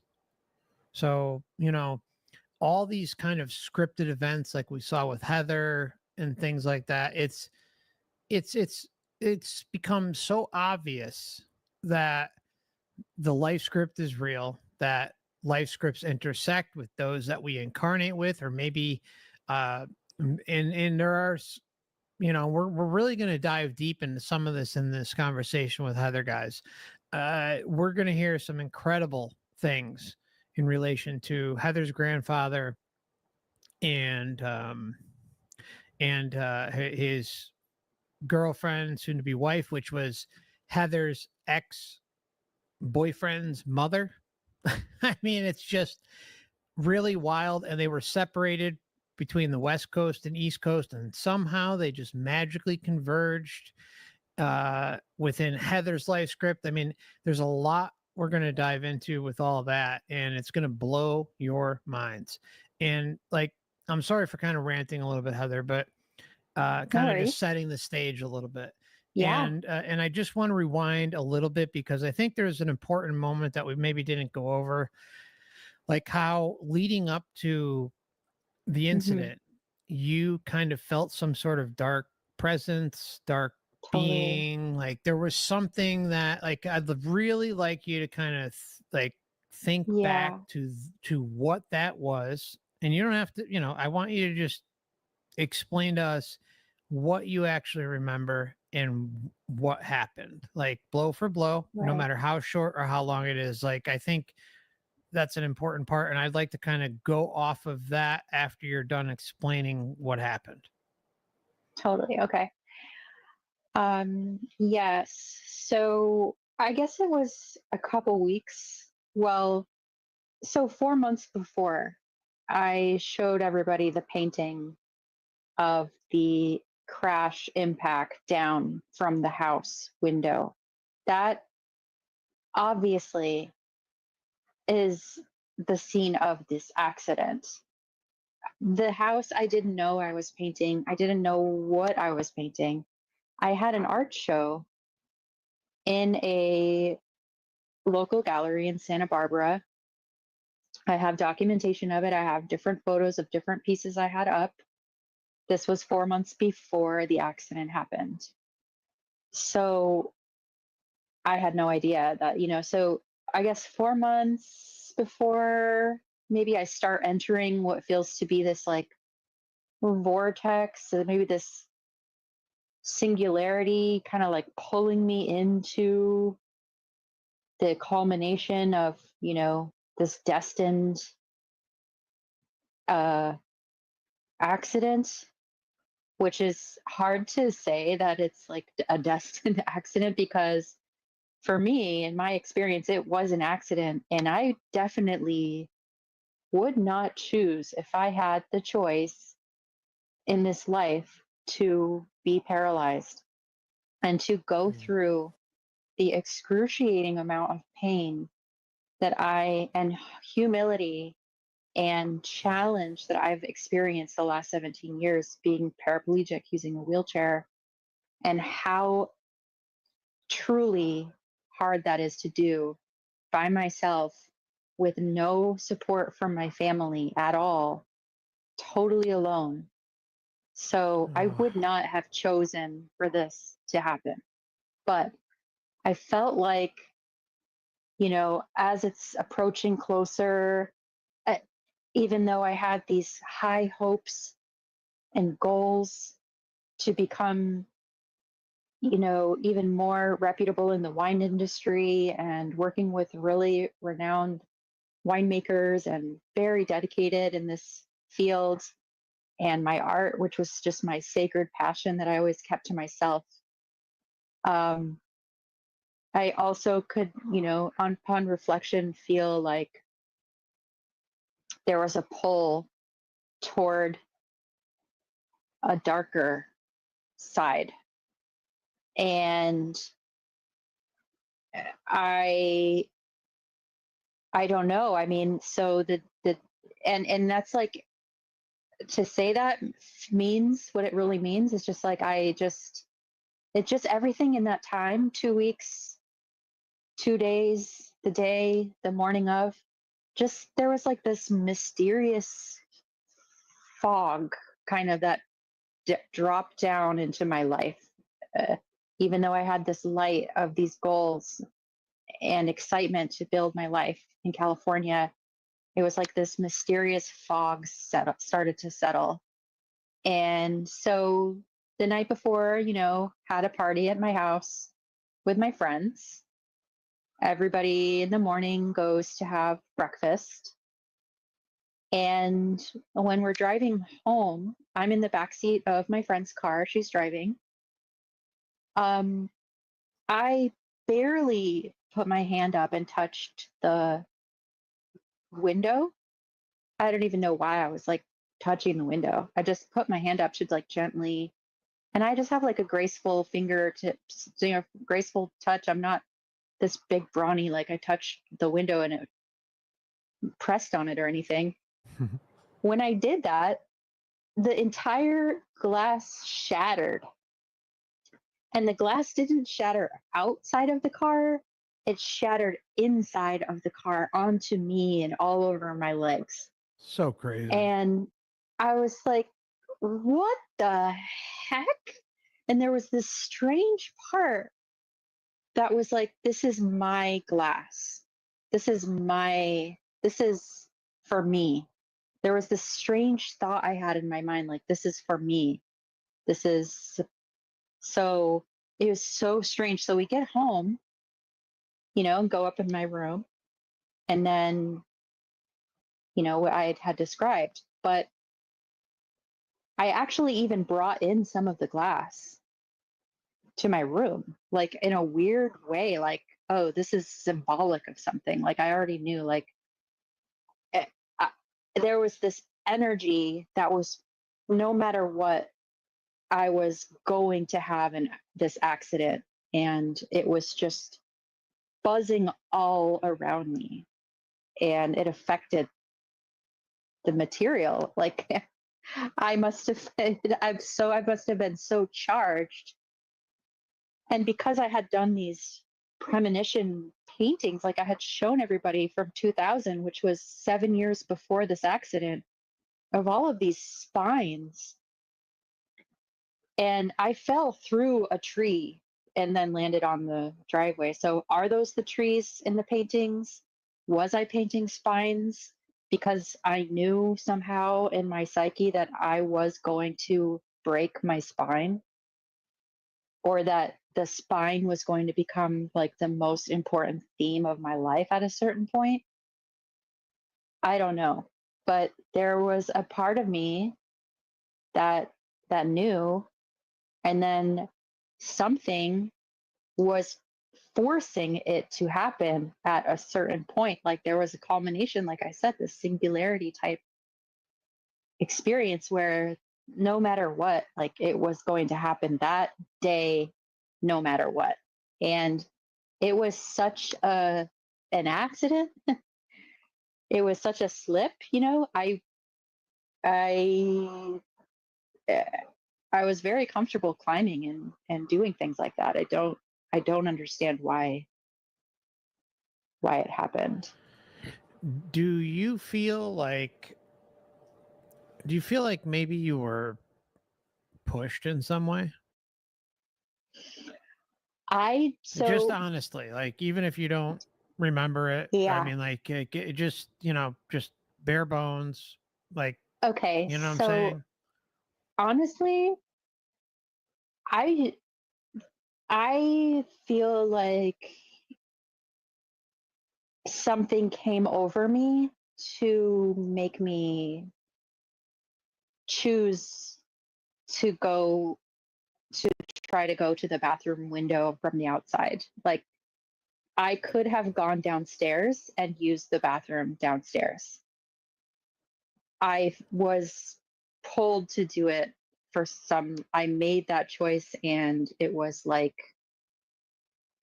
I don't know that I made that choice. It, I, it doesn't make sense. It just doesn't make sense why I would choose to do that.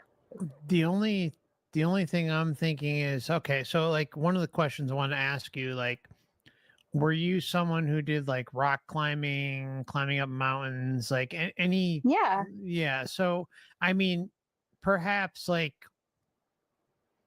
this type of activity was part of your life script initially to lead Hmm. you into that moment. Hmm. I don't know. Right. I'm just throwing it out there. Right. I don't know, but it I mean, based on a lot of the things that you've shared with me, it No, seems predestined. And this was there's a like a conditioning process for you. totally. And there's a theme also. Like I could share a few different childhood experiences where, once I was standing on a riding lawnmower. It wasn't on. I was just standing, and I thought I was Superman, and I thought that I could fly. And I honestly thought if I could count backwards from five, four, three, two, one, when I got to one and jumped off that riding lawnmower, that I was going to launch off into the air and fly. Hmm. And I ended up, my foot was caught in something. And instead of Oh. jumping off and out, I just smacked my head down on the concrete and my tooth went through the bottom of my chin. Oh. And my mother thought that, like, it came out on the bottom of my lip. My mother thought that a car door had been slammed and she came out to see who was slamming the door in the driveway, but it was my head on the ground. And I didn't go to the hospital. I had another experience where I was playing hide and seek and I dove into something to try to hide. And instead of going through the tunnel, I dove into this big insulation tube and it had like a shard of a metal like nail sticking out and it went right in the top of my head and I was just gushing blood out of the top of my head. Oh. Didn't go to the hospital. Hmm. uh all these different things where I was like doing these things like that, kind of, as I'm thinking, like there's kind of a pattern, but I think all kids do things like that. But no, I had but loved hiking and climbing rocks, and I was, a cyclist, and I knew how to operate a forklift, and I was lifting barrels of wine, and I was, knew how to like surf. I stood up on a wave, one time, swam in the ocean, and I felt comfortable. Like I feel like you said, like there was this conditioning of me doing these kind of more physical activities that a lot of people wouldn't normally do, like skydiving. I went skydiving. I jumped out of a perfectly good airplane over Santa Barbara, and it was a beautiful experience. And so, yeah, perhaps there was a lot of conditioning in my life to make that a probable point of action that I would do something like that if there was enough of a strange coercion in some sort of a foggy haze. Yeah, it's it reminds me of some of the life between lives accounts that I've run across. Um, there's a story or an experience that like just is like seared in my mind of of a girl who is, I believe it was from like it was in the time sometime in the 1800s maybe. I don't remember the exact time period, but she's in a like a carriage, and part of her life script in pre-birth planning was about how she wanted to quote unquote experience existence on earth from a different perspective than she has in the past lifetimes. And part of the agreement was to grow up in a decently wealthy family, like a nothing super rich, but like a upper middle class where her needs would be met, but she'd be able to experience from a different perspective. Well, that different perspective involved her in a wheelchair as well. And she was in the carriage and says point blank that even though like she kind of, and again, I'm putting this out there off the top of my head, maybe some of the details are not 100%, but it's along these lines where she like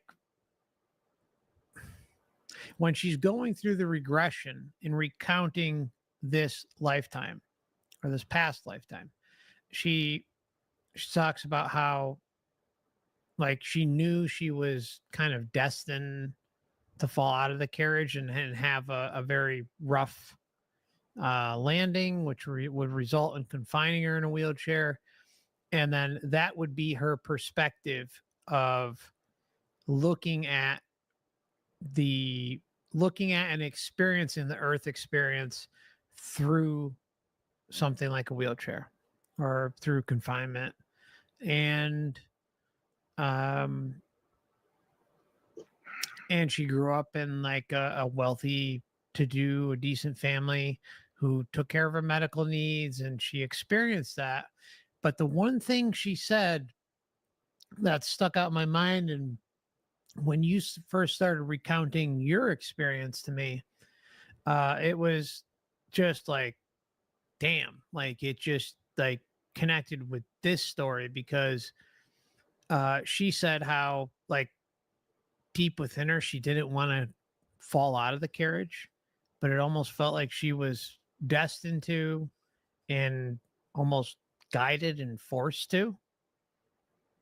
And Mhm. because this was her life script, this was part of her quote unquote spiritual evolution, you know. And so, um, that's why I kind of like asked the question about like, did you feel like maybe you were perhaps pushed or something like that? But there's clearly there was some sort of dark force, dark energy, some sort of presence that was with you before it happened and leading up to like when it happened. And whether it was something that triggered you to go outside and, you know, climb down, or instead of taking the stairs, or to, I mean, I don't know, but it's fascinating to me to hear it. Yeah, and reflecting on it, like I don't feel like I was pushed. I felt like I was l- Lad. encouraged, Mm. led.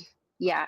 And reflecting on it as well, like I wonder how long this energy has had been in my field, because throughout my entire life, I was 27 at that time, but throughout my entire life, I mean, I had very dark periods of my life where, you know, it felt like there was definitely dark energy around me. So, like when I said it felt like a singularity, maybe it was just like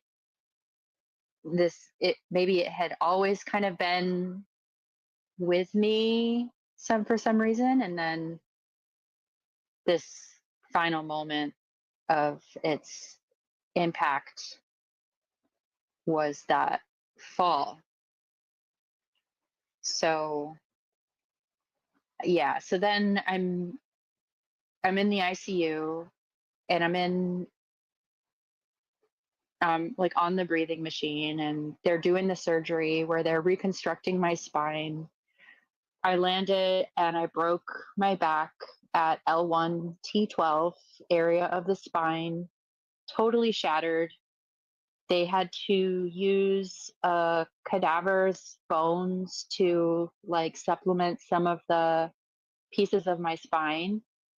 They took out one of my ribs to grind up and make more of my spine put back together. Damn. They put Harrington rods in that are still in to this day, titanium rods that go from my upper back down all the way to my spine with these large screws that go in. on the side. Those are still there. And so that's the surgery that's going on while I'm in this. I go into, I don't know if it was a medically induced coma, if I slipped into a coma or what happened. I just know I was in the ICU for 3 days and I had this experience where I never told anybody about it.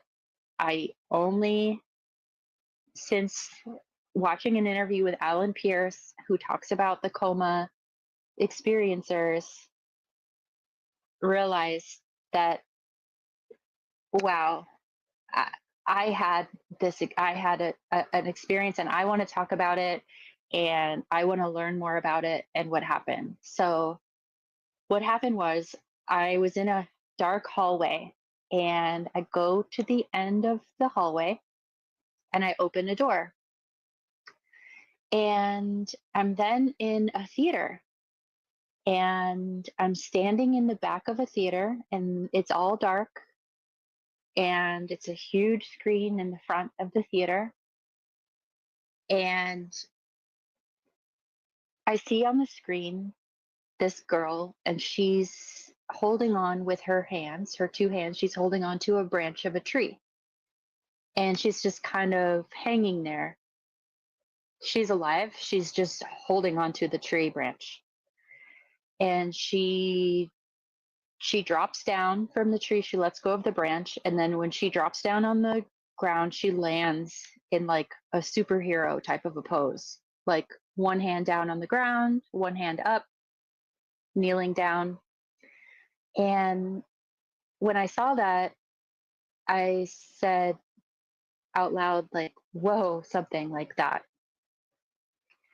And that was the moment that I realized that there were two beings or entities or something in the theater in the far left front corner sitting in the seats, and they noticed me because I said I said wow or something, and when they turned around and saw me, I was instantly terrified. I knew that I was not supposed to be in that theater. And I quickly wanted to find an exit door and get out of there as fast as I could because this male and female entity, they were like dark, almost like gothic seeming.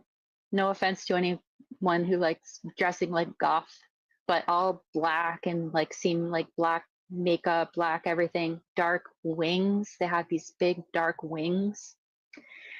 And they get up and they terrify me and they start chasing me. And I ran and I got myself out of the exit door. And then I'm flying. I'm flying. I'm flying like through the astral. And I'm just flying as fast as I can, looking back over my shoulder. They're right behind me. I'm flying so fast. They're flying so fast. I'm scared. I'm so freaking scared. I see these big like floating stones in the atmosphere, and I'm kind of like slaloming through these floating stone island things. And on some of them there's structures, and then on one of them there's a tree. And I raced to the one with the tree and I grabbed onto the tree and I grabbed on as tight as I could. And I just grabbed on as tight as I could. And they grabbed onto me and they grabbed onto my legs and they were pulling at me. And they were so gross. They started having sex with each other while they were hanging onto my legs. I thought that Wow. was so disgusting. And I was like, get off of me. Ugh. And it was terrifying. And then they finally like left, dropped away because I would not let go of the tree. I would not let go. And then when they left, I dropped down to the ground below. And I don't know if it was myself that I was looking at on the screen, if I was the girl that dropped down from the tree. Um, but I didn't remember landing in that like particular pose that she did on the screen. Did you But recognize her? not really. And still to this day, I don't really recognize her other than like she would be like a character that you might see like playing like the Comic book or something? yeah, kind of like the Star Wars. Like I recently saw like the Star Wars Jedi, like the girl that played in that character, like with the different cloths and stuff on. What's I don't know who that actress is, but I didn't know her before that character before this or as this was happening. But yeah, so then I'm there and I'm by myself and I'm looking around and I'm like, what do I do now? I'm just in this weird place. I don't know where to go, what to do. What were your And surroundings at this point, if you it can was remember? just, yeah, it was just kind of like, it rolled out to be more of less of an island and more of like a sturdy, like realm, it wasn't floating pieces anymore. I was on, like, it unfolded to be like a, like a dark, foggy, mysterious, like sparse with the so there's like this stone structure that is kind of like a house type thing. And there's like these dark, kind of shadowy, like bushes or something. And I don't know Okay. what, but I go to the right and I go into um, this structure. And I go down another hallway and I'm I'm sorry to in. interrupt. Can you Mhm, just close it's your okay. eyes while you're sharing Yeah. this with us? And Hmm. yeah, and give us kind of details that you're looking at Sure. with whatever clarity you have. Okay. So I'm first in a room before I go into the hallway. It's a dark, pitch black room, and it's kind of like the entry into this building, this house thing. And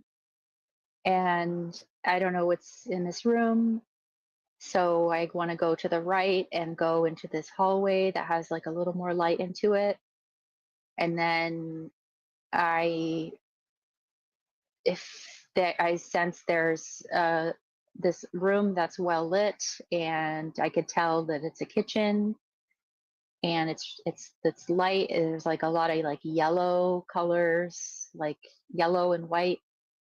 And I go in there, and I'm quickly startled because there's a very dark, very evil, very tall man, all dressed in black, like shape shifting, that crawls up to the ceiling corner and is looking down at me like disgusted, like he really effing, ugh. It's just so scary. It's the scariest thing I've ever experienced. I'm, I want to turn around. He comes up to me so fast and stabs me with something in the stomach. And I cannot believe that happened. I just can't believe it. I reach over to the side. There's like this big pan, cast iron pan or something. And I swing at his head, and I swing as hard as I can to smash his head. And nothing happened. It was like nothing happened. Like he got bigger and was like laughing at me. Oh, And it was so freaking scary. I really don't know what happened after that. Like, I really don't know what happened after that. Okay, I I just must have mhm. ejected myself out of that experience or something. I don't know what happened after that. See, like, when I hear that, I mean, it's just my opinion. I don't know if it's definitely what happened, but it to me, it seems like this was part of potentially, you know, you were kind of in an in between state between the surgery and the astral. I mean, you have a pan, you have your stomach, even though it's not your back, but it's, within kind of maybe the same area that they're working on. I don't know. Hmm. Um, i- i- I'm just thinking maybe you were witnessing or experiencing a part of the surgery, and Totally. the doctor was the demon or Right. something. I don't know. Yeah. So I definitely feel that the two entities that were pulling at my legs, you know, perhaps during the surgery, they're pulling at my legs, right? And my Mm. brain needs to process somehow what is go I need to somehow process in my psyche what's happening. And however, maybe when they do the incision to take my rib out is when I get stabbed, in the side. Mm. And however, whatever processing needs to be done, um, there were these entities that were in that processing experience and were taking advantage of that processing experience. You nailed it. You nailed it. And that's so common with anyone who gets like goes under anesthesia or induced coma or something like that. There are these entities that surround hospitals and surgical settings.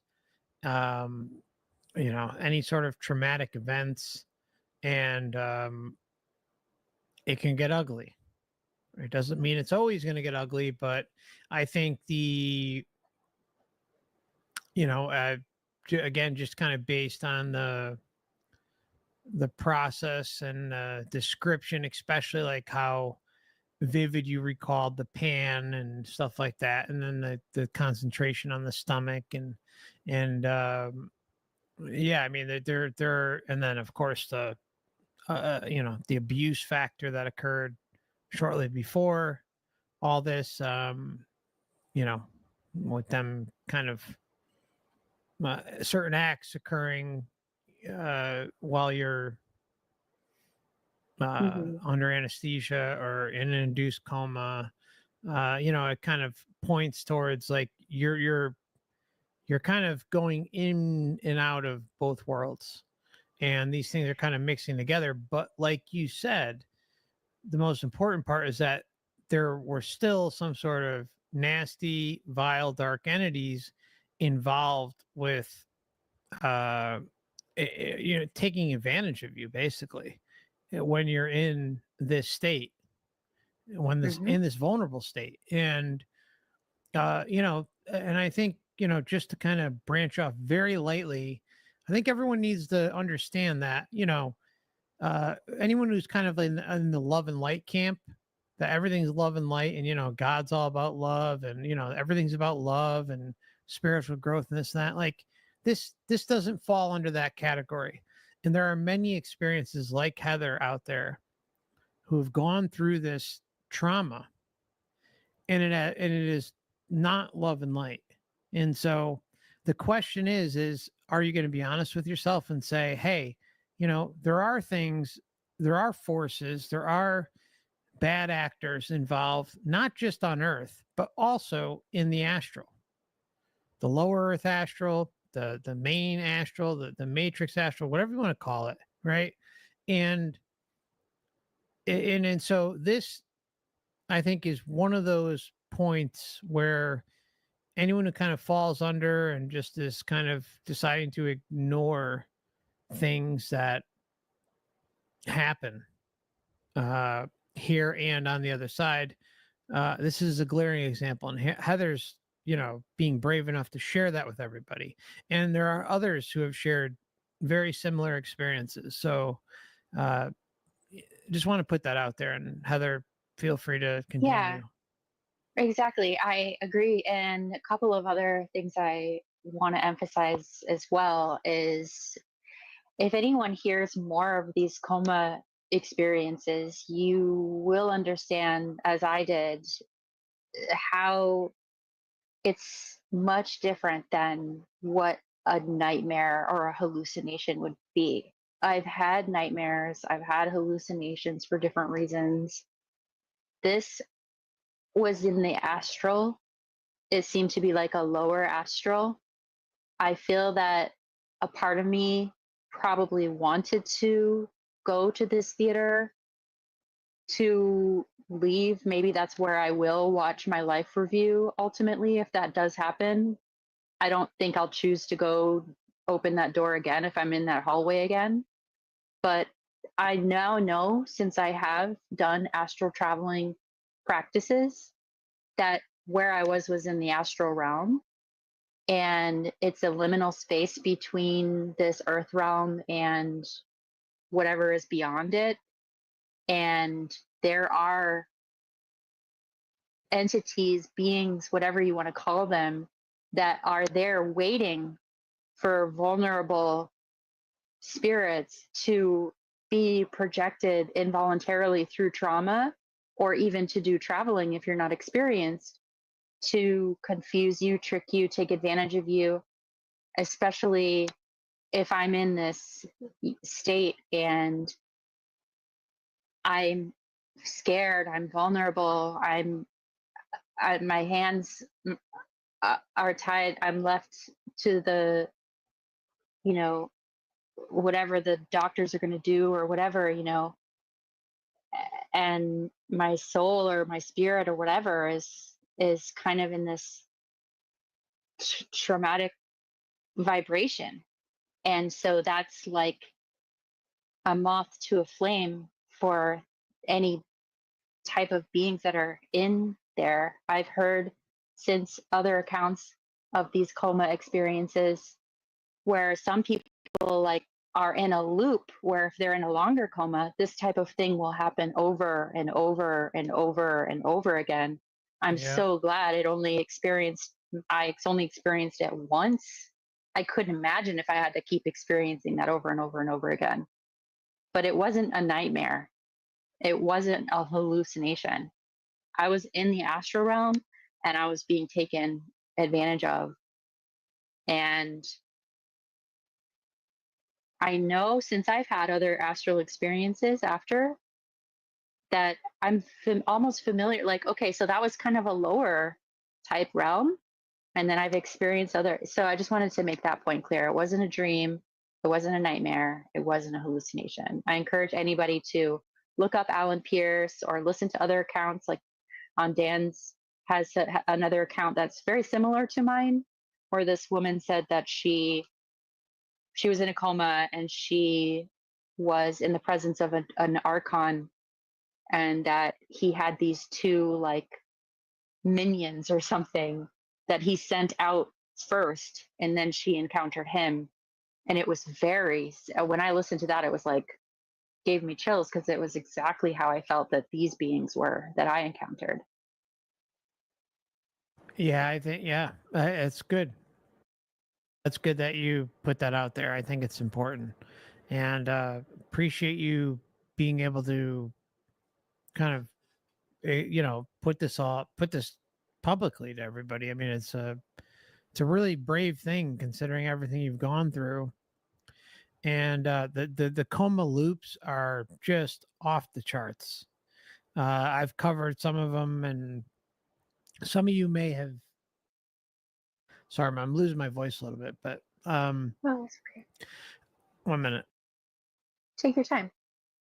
One thing is one of the coma loops I've covered, and it was, it is up there, probably the darkest thing I've ever covered on this channel. And and trust me, there's others, and including Heather's is very difficult. And there was one where it's titled about the machine. Some of you may have seen it, some of you may remember. I do not suggest anyone listen to that experience until they're clear minded and okay to consume something like that. It is the darkest of darks. And the coma loop thing is a lot more prevalent than uh, many are led on to believe. And it's and once you start kind of diving in and kind of exploring comas and those who come out of experiences and those who are brave, like Heather, to share this type of information and how these are real entities. These aren't things cooked up in someone's mind. There may be some conscious and subconscious element, of course, like with all of this stuff, regardless whether it's a coma, a near death experience, sure, it doesn't matter. Like all this stuff, there is some sort of component involved where we're, we're kind of um, involving ourselves, but that doesn't take away from the real truth that there are dark, sadistic, nasty SOBs out there who take advantage and insert themselves into certain individuals' life scripts. And it's it just you can't deny it at this point. There's just way too much information. I think the numbers are skewed on even comas. I think the numbers may be skewed on NDEs. It's just my opinion. I'm not, I like to kind of roll with the data. I don't like to. So if I have an opinion, it's an opinion, and that's what this is. Like, I think comas and the experiences are skewed. Although you will find a lot more negative comas in comparison to negative NDEs, I still think the numbers are wrong. I've run into way too many cases over the years where things are just, there's just way too many negative comas, and there's more negative NDs out there than ions and NDERF and a lot of the books and the researchers out there want to share. And I don't know if that's because some of the researchers out there are just, they're just getting certain information that comes through. The fact is, and this cannot be stated enough, my friends, this has got to be put out there because it's the truth. Someone who has a negative experience and comes back and is engulfed in a world of conferences and research and online personas and experiencers that are primarily sharing positive experiences. It's going to take someone some time, if not at all. Maybe they don't want to share it, right?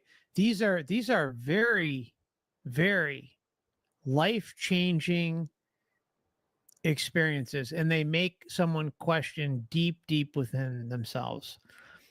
And when they are confronted by a system that is pushing and quite frankly, and this isn't my opinion, this is fact, when someone comes back, they are herded into the love and light communities, the new age communities, the love and light side of all of this.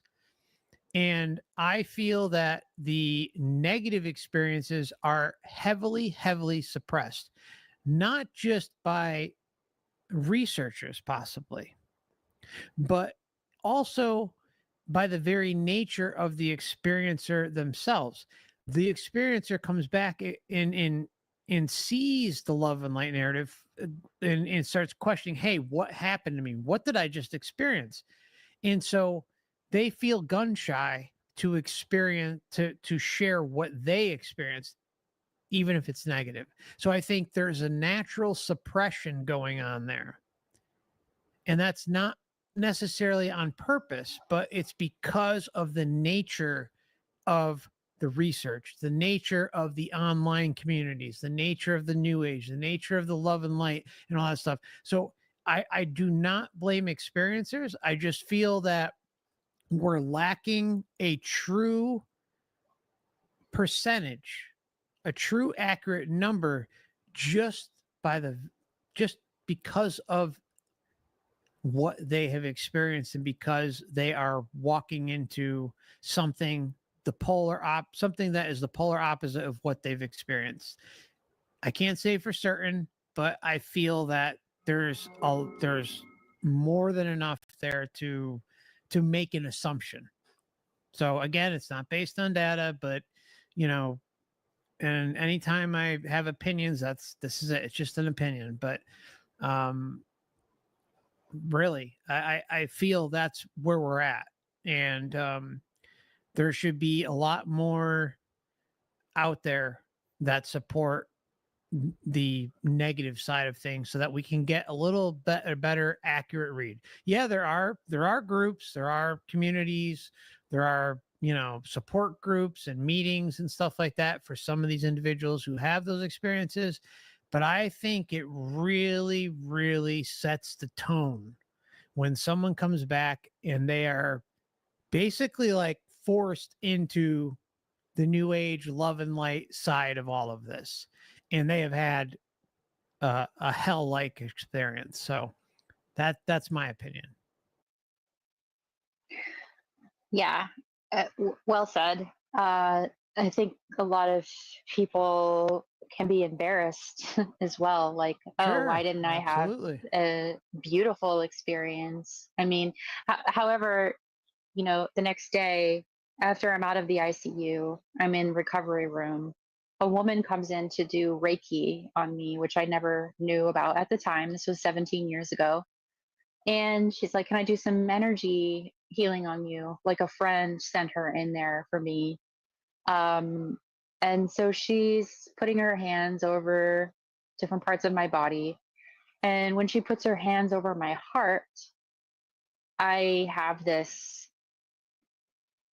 I go into an altered state of like I'm experiencing in my mind's eye this vision of the fall, but instead of it being a fall, it's like I'm being gently laid down on the ground by this loving angelic. I thought it was angels. I thought these angels had recreated the incident and had gently laid me down, and no longer was it this accident. It was now like this, like I was laid down in a gentle manner and delivered to this new chapter of my life. So Wow. it gave me this interesting dichotomy of like, holy shit, uh, and then, oh wow. And reflecting on it, it's like, um, did they have to somehow balance out my experience for me to then become, to encourage me to then become like a champion, so to say, of being in the wheelchair and being like, ah, yes, like that.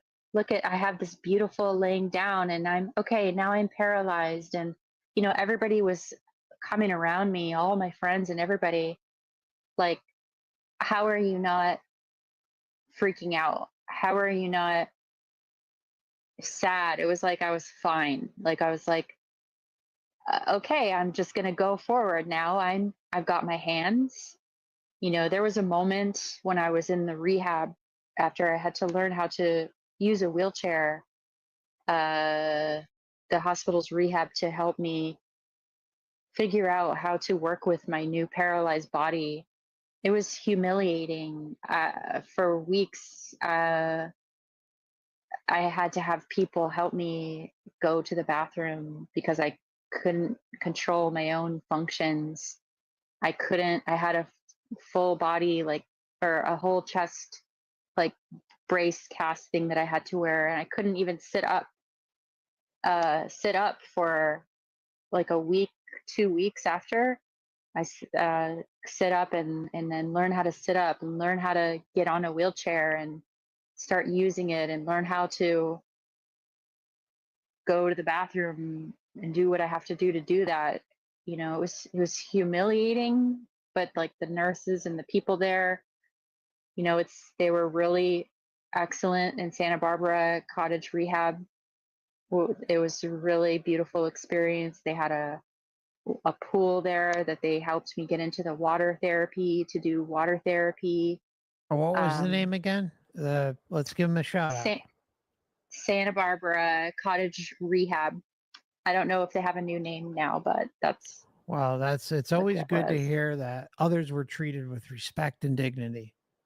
Yeah, yeah. And so then I'm out, it was privately funded. So like I was only able to stay there for a certain amount of time. I didn't have insurance to help take over the rest. So luckily I was able to be there for 3 weeks, I think a month.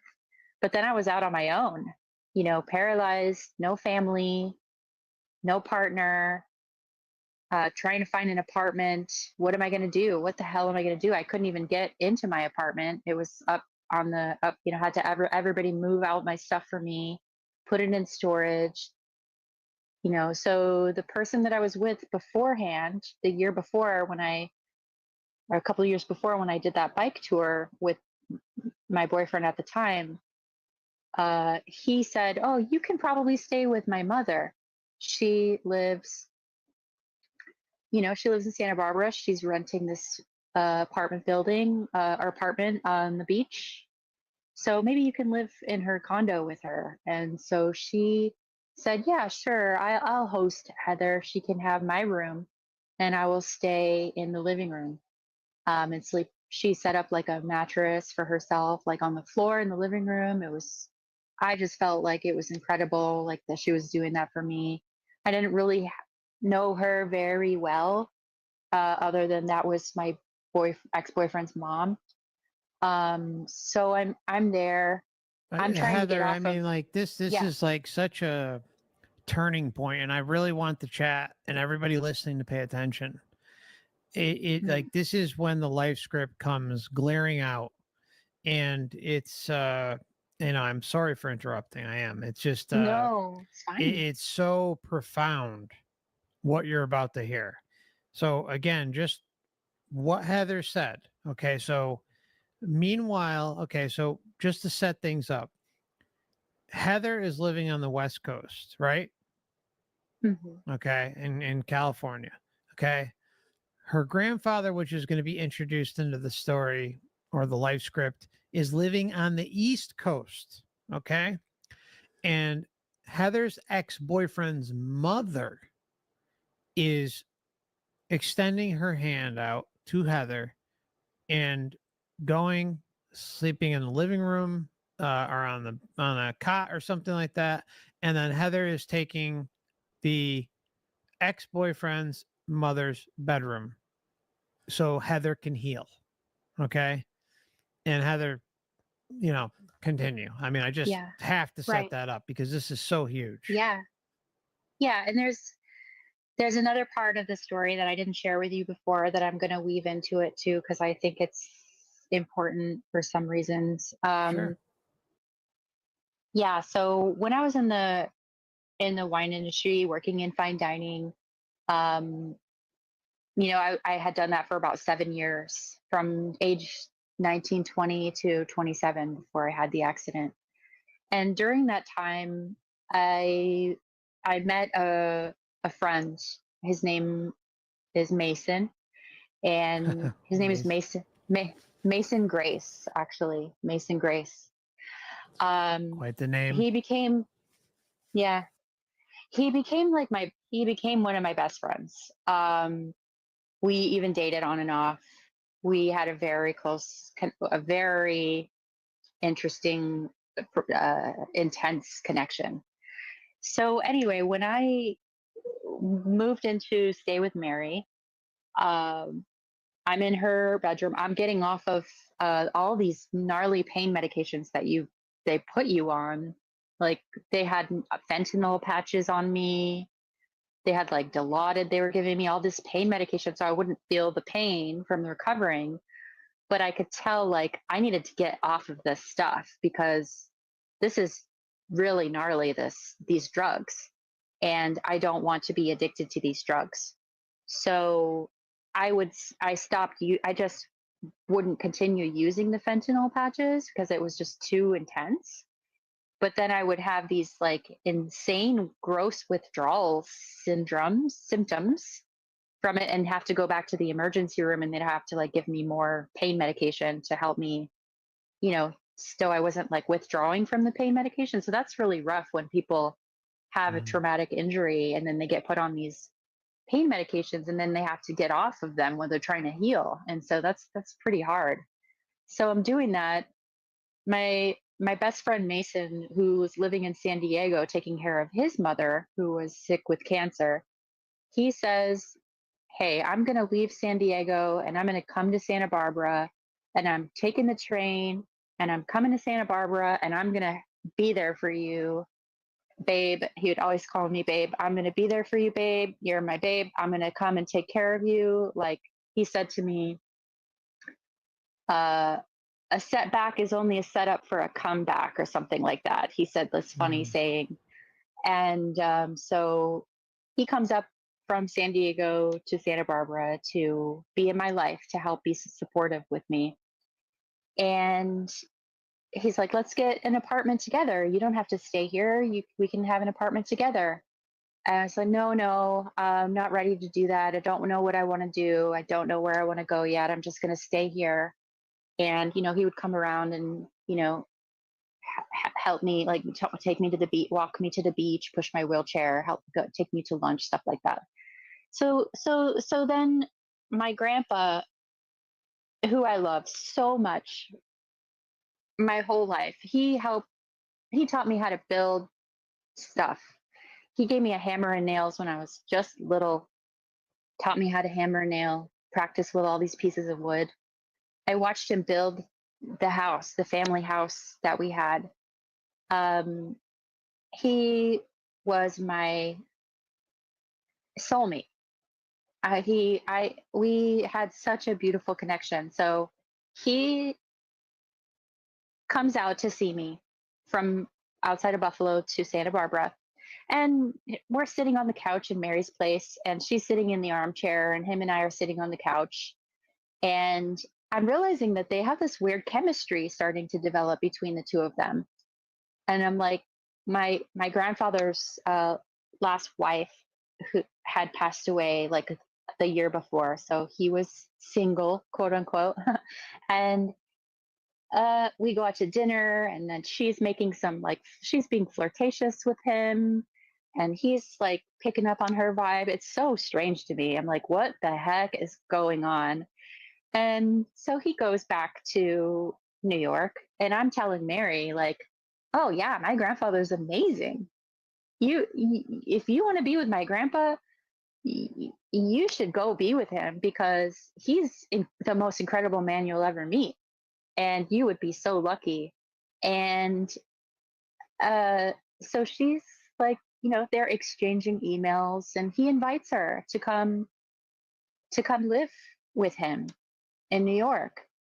So I had this fundraiser uh, at the Contemporary Arts Museum, where a lot of people in the arts and the wine food community come together, help me raise some money so that I can rent my own apartment, my own apartment. It was $2,000 a month at the time. This was 17 years ago. Santa Barbara's incredibly expensive. I find this apartment, it's all lower level. I move in, and then I hear, like, I'm talking to my grandpa, and he's like, "Yeah, Mary's coming out. She's driving across the country to live with me, and I think I'm going to ask her to marry me." And I'm like, "Wow, that's incredible." So she gets there to his house, and in between Buffalo and Rochester, New York, she drives all the way across the country with a trailer full of his stuff, and she says to him, "Yeah, I won't sleep in your house unless we get married first. So even though he asked her to marry him, she was like, yeah, let's do this now because and he said, oh, maybe we should take a little minute, before. And she kind of took off and just disappeared that day. And he called me like, oh no, did I do something wrong? And I hope she comes back. And I was like, what? That's weird. Why would she do that? That's so weird. So she eventually comes back. They get married. She moves into the house, into the family house where everybody gathers, has all the holidays, always free flow entry, open door policy. Everybody can come in all the time. Everything starts to change when she gets there. She replaces all the furniture, all the old things that remind her or of any other person besides her, asks them to get all new appliances, all new everything. She's a member of some evangelical small sect church out of Montana where they don't celebrate holidays. I don't know what it's called, their religion. It's not Jehovah's Witness. And so all of a sudden, no one can come over to have holidays. She becomes isolating him. So sick. So nobody, was like, could know what was happening. Eventually, people started to realize that his job, that he wasn't eating, he was doing strange things, like he was trying to drive the car. He just had sitting there with the gas on, trying to drive the car, but it was like his brain wasn't so people noticed, and then they were like, hey, can you go to the hospital? Can we take you to the hospital and see if something's wrong? So we finally understand that he has all these brain tumors, and he had been getting sick over the course of like a year, and she didn't tell anybody about it. And while this was So happening, sick. yeah, while this was happening, she was changing finances and setting up things to be like an estate that would go to her. Um, so my aunt or my mom or somebody called me and said, I think you should come home because grandpa's not doing so good. And I came home and I told him, like, here's this bell, have this bell and ring this bell. I'm in the wheelchair and I'm in the room next to his room. I said, if you need me at all, any time of the night or day, just ring this little bell and I will come in and I will help you. I will bring you soup. I will bring you food. I will watch shows with you. I will hang out with you, because Mary was in the living room watching TV and drinking wine and not even being comforting to my grandfather at all while he was getting more and more and more debilitated. Ugh. So he was going to get surgery. I was like amping him up, like, yeah, get this brain tumor surgery. It's going to be great. It's going to be fine. And then they checked and he actually had tumors around his heart. So they couldn't Ugh. actually do the surgery. So then he's on hospice. So then I'm like, what the hell? How is this happening? He can barely walk. Mary's like forcing him to get up and walk to use the bathroom. And I'm like, he can't walk. He needs to be using a wheelchair. Stop forcing him. He fell in the bathroom door. He jarred his leg in between the frame of the door. Ugh. And so it was crazy. So I gave him this bell, right? I tell him, he wants me to sing him this song. So we're having these beautiful moments, right? While all this other shit is happening and his health is declining rapidly. He wants me to sing him this song that he heard on Big Bang Theory. Something about like, soft kitty, warm kitty, little ball of fur, happy kitty, sleepy kitty, purr, purr, purr. So I'm like, okay, whatever you want. If you want me to sing that to you, occasionally I will. So I sing him this song once in a while. And he's like, hey, Heather, uh, can you take a picture of my carpentry plane? Because I have these antique tools and I want to list it on my eBay and I want to sell this and, list it for $700 and then put it on my estate when it sells or whatever. And I'm like, okay, I'll do this for you. So I log into his eBay account and I, yeah. So fast forward, we sell the plane. It sells for $700. Somebody bought it. He's on hospice, so people start giving him like morphine, whatever. So they bring a hospital bed. He's laying in this hospital bed. He just stops talking. He closes his eyes. He's just losing his integrity. And I'm in there. I'm crawling up on the hospital bed, laying next to him. Just my heart is breaking. My heart is breaking. And nobody else was doing this. Like, okay, everybody, we're losing this man. Hello? Hello? Why are we giving him these drugs? Why can't we try? This is just the way it is, Heather. Just let it happen. And who's saying this is the way it is? Mary? Just my family, everybody. Family. It's Okay. just like Mary's just not even, she's there, but she's just like in her own world. Downstairs. Yeah. Yeah, she's in her own world drinking wine that her fabulous son imports the wine, and she's so elitist. Like nobody in this country bumpkin town knows anything about this amazing wine she's drinking. And like, oh my God. So excuse me, I'm sorry. I just have a lot of No, resentment. don't So, say it. You're nothing to apologize for. Let it all out. so my She was grandpa's a a bitch. sweetheart. I'll say it. She was a Yeah, bitch. my grandpa's a sweetheart. So he's making birdhouses all his life, feeding the birds outside, always loving the nature, doing what he can, loves animals.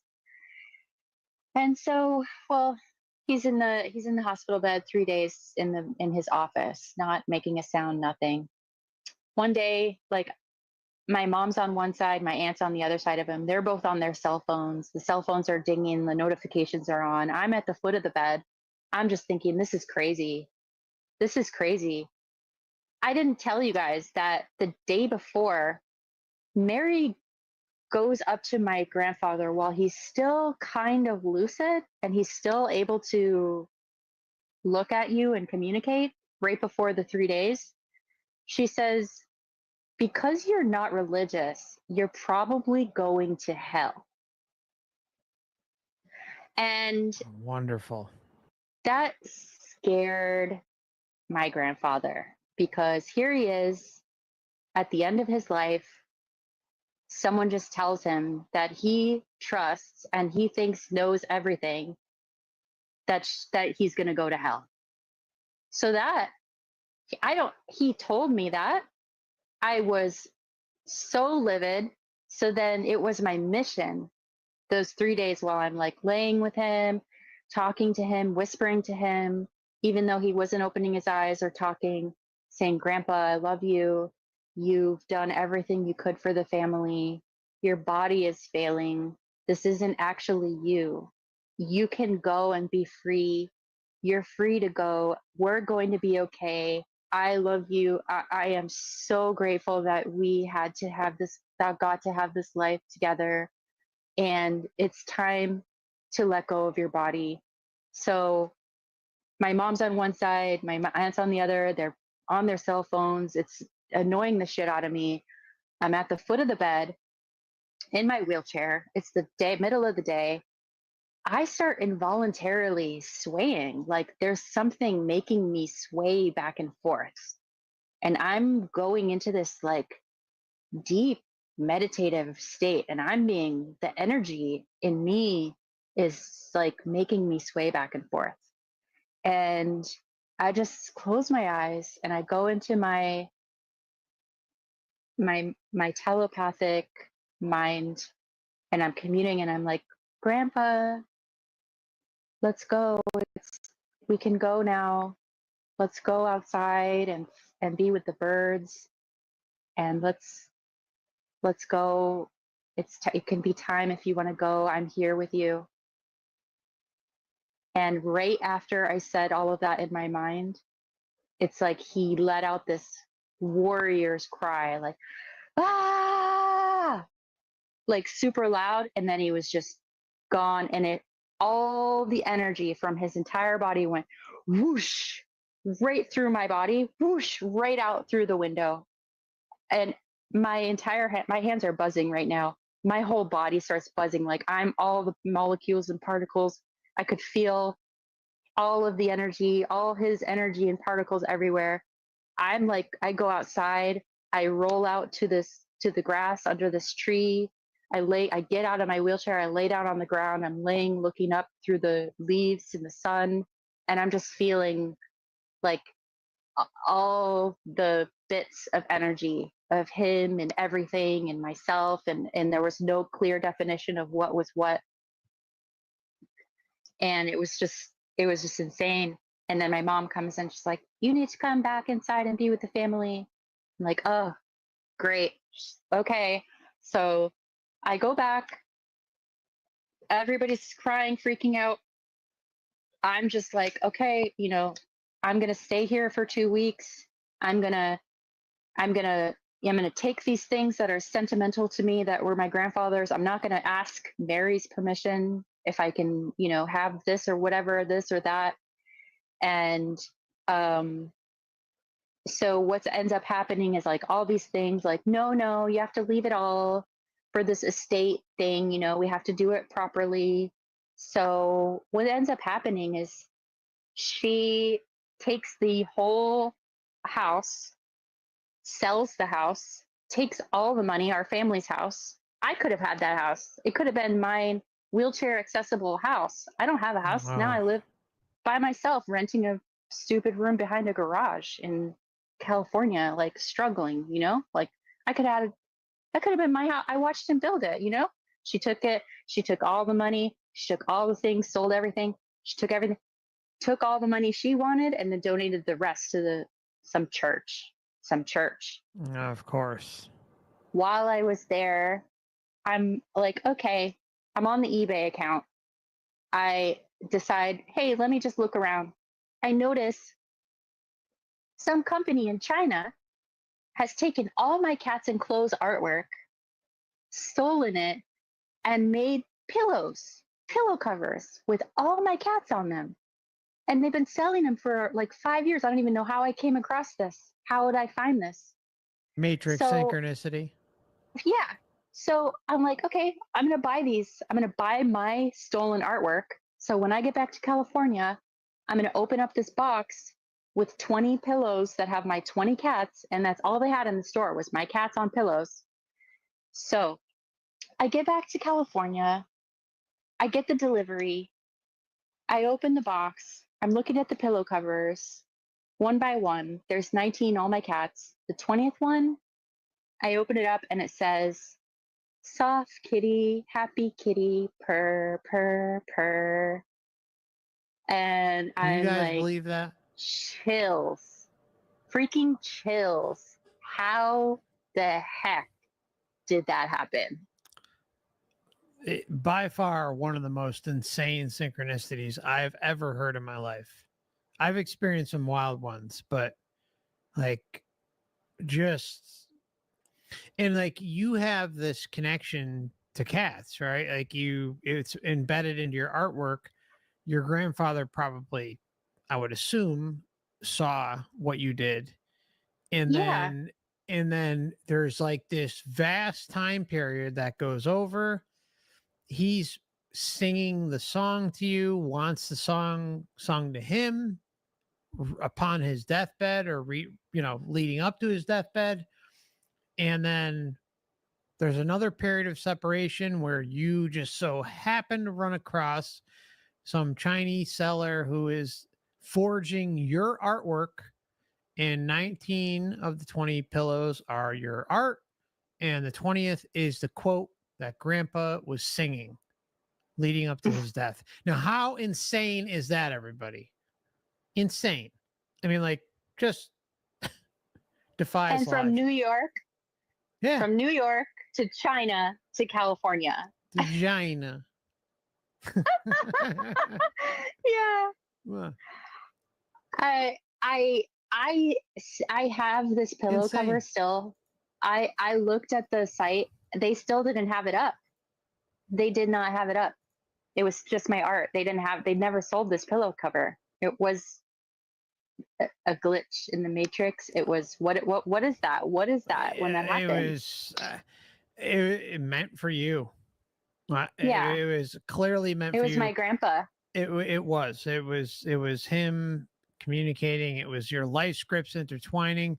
The fact that you're on the West Coast with Mary. Mary, is your ex-boyfriend's mother, and Mary is kind of helping, quote unquote, nurse you back to health.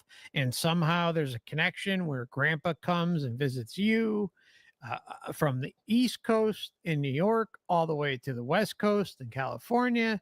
And somehow their lives converge upon one another in a clearly, like the most insanely obvious life script moment that it was so obvious. And like when we were first speaking, Heather, I told you, like, Heather felt bad. And, I was like, do not feel bad. Like, this was completely destined to happen. It was part of the life script, it's part of the soul group. Like, this is like one of the most clear cut examples of a soul group. You have individuals on different coasts. You have a degree of separation where there is Heather dating a guy. They become exes, and the ex's mother takes her in, gives her a bedroom, and somehow lives converge between different coasts involving her grandfather. And then, and then Mary steps in, the ex-boyfriend's mother, and robs the family blind. I mean, just and then you have the whole the pillow thing with the artwork. I mean, just think about the chain of events that Heather shared here. This is just wow. So, like, just mind blowing. And so, thank you. I mean, I didn't mean to interrupt, but I mean, No, it's I just okay. really, I want to recap that so everyone can appreciate the depth of how obvious the life script is here. I mean, it's so blatant, and the synchronicities. Yeah, so I get home, that happens, and you know, I lost my grandfather, and it was in a very tragic way because I felt like I had something to do with it, that I put them together. And even somebody in my family said, like, oh, you should have let him just get a dog, you know? That's the fear And I guilt. just, That's the fear guilt shame matrix part of things, Heather, and it has nothing to do with you. yeah. And then Nothing I to do get with you. home, and then, Mason's asking me to live with him. And I say, no, I can't. So he gets his own apartment to be near me still. And then I get a text in the middle of the night from a mutual friend, and it said, Mason's dead. And so Mason's by himself in this apartment, and he has some sort of like epileptic seizure or something and chokes on his freaking tongue and suffocates and dies. Wow. So I lost my best friend right after my accident, losing my grandfather. I mean, it so I go into this like total existential crisis, right? I don't know what reality is anymore. Who am I? What's going on? Why is all this crazy shit happening? Um I Yeah, The name is interesting too. I mean, yeah, Mason Grace. yeah, I mean, it just yeah, I mean, Mason Grace. So I heard that and I was like, what? I mean, do you know of any connections he might have had? Like, just out of, I mean, probably didn't, but maybe he did. Like, any connection to Masons, Freemasonry? Um oh, I don't know. I really don't. I don't think so.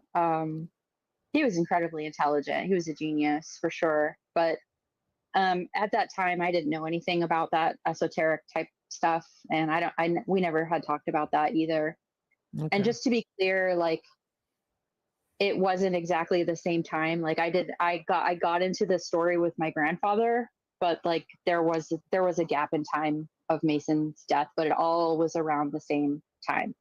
So Sure. I couldn't tell both stories. I got into my story of my grandfather, and then I, telling about this story. So anyway, but what it does is it leads me into like having this existential crisis, not knowing what to do. I go into periods of meditation. I'm like alone. I push everyone one away. I'm crying for like 3 months, 4 months straight. I don't know what to do. I start learning about non-duality.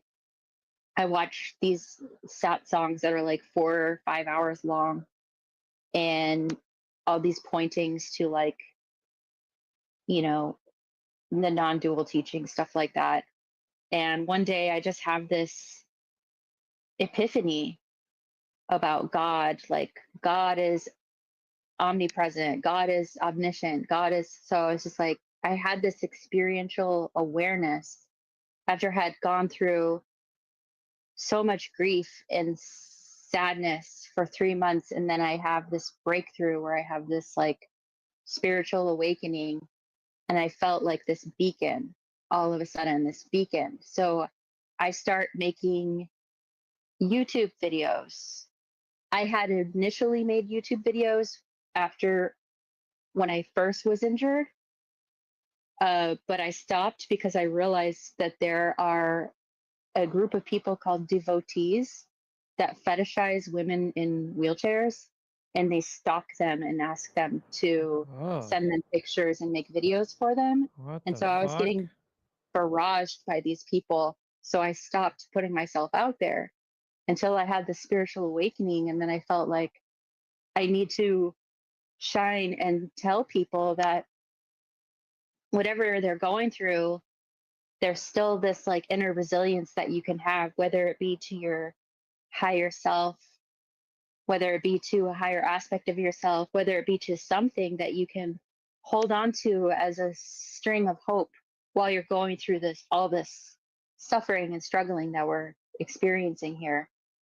And I mean, I was having all these crazy Kundalini experiences, like all these interesting like lights going off in my head, really weird dreams about being a point of light in the void, and then there was another point of light, and it was showing me something like a symbol in the sky.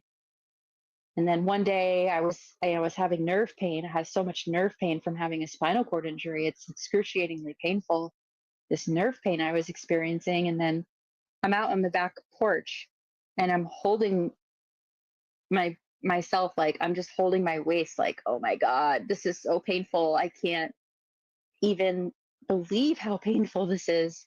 No person, how can it be possible to experience this much pain? And I think like be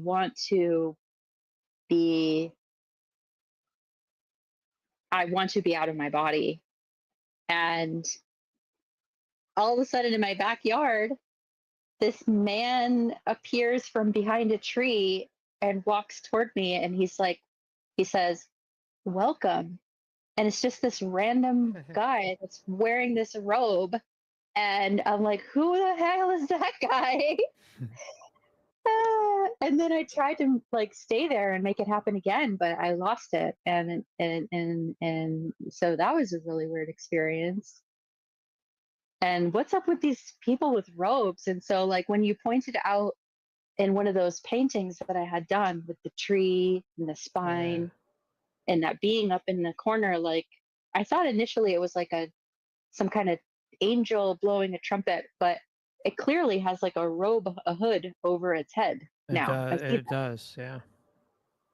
It is so weird. Yeah. It really. And it's kind of like looking down. It's like, or it's clearly situated in the painting where it's above everything else. Uh, perhaps in the astral. I mean, I don't know. That's why, like, when we first started talking, I was asking about details. I mean, I didn't know anything about the paint. Oh, I didn't know. Yeah, here we're gonna put the screen on, but I didn't know anything about. Uh, this might clear up a little bit. Uh, I didn't know anything about um, the looks or anything. Like, I was just trying to extract some information out of Heather to see if she remembered any physical attributes. And the robe thing, guys, it's a big, it's a common occurrence. Like the robes, the hoods, those things are a very, very common occurrence in experiencer cases across the board. And um, but sometimes you can see facial features, sometimes you can see eyes, and then sometimes you can't see anything at all. Maybe sometimes you'll just feel the presence of a robed figure or see a silhouette of a robed figure that isn't necessarily physical, quote unquote physical or material, um, but and then other times you won't. So it's interesting in this piece of art. Like, Heather, I don't know if you can, maybe you can hit the zoom in and then go to the top left. Yeah. I don't know. I mean, like, it's clearly some sort of cloaked, robed being. And it kind of reminds me almost of some AI art that, like, I put in some words. I wonder if I can even share that with you guys. Might take me a moment to find it, but it's kind of similar. Interesting. And then I almost feel like the on the right where the spine may be. I mean, we have to zoom out a little bit, Heather, but um, I almost feel like it's like a bird or a duck's head at the top of the spine, maybe. And Yeah. I don't know. Like, it looks like a beak with like a bird's head and an eye in the center. And maybe the round thing is Yeah. kind of a representation of the heart almost. I don't know. Just throwing it out there. Something really weird with these birds that I painted, like I had the other images of the birds, these little birds that had fallen. Because after I had the injury, I got an artist residency. I could go to Vermont to paint. They had a scholarship for someone in a wheelchair who was an artist. They said, we are giving a scholarship to any female who's a paraplegic, who has a spinal cord injury, who's a painter. Wow. So, like, okay, I will apply. And I'm trying to go down. I'll stop sharing so you can share your art if you have. Oh, it might take a moment. I think yeah, I think I'd like to let you continue. I mean, I'll try to find it, but we'll lose the And let me just screen. put one more picture up. I just want to highlight Please do. again me and my grandpa. Here he is, Yeah. standing up next to me, standing tall. That's awesome. That's a great picture. Yeah. There's a nice picture too, I think, of you guys eating dinner. I think you may have shown, or lunch or something. This is him. Yeah, Yeah. here's when he came to Santa Barbara to see me. Okay, might take a moment to pixelize. That's awesome. That's a great picture. Yeah, so like grandpa is a big part of your life, and it's just great to see. And then, yeah, here's the one where we're having some dinner. It's awesome. Yeah.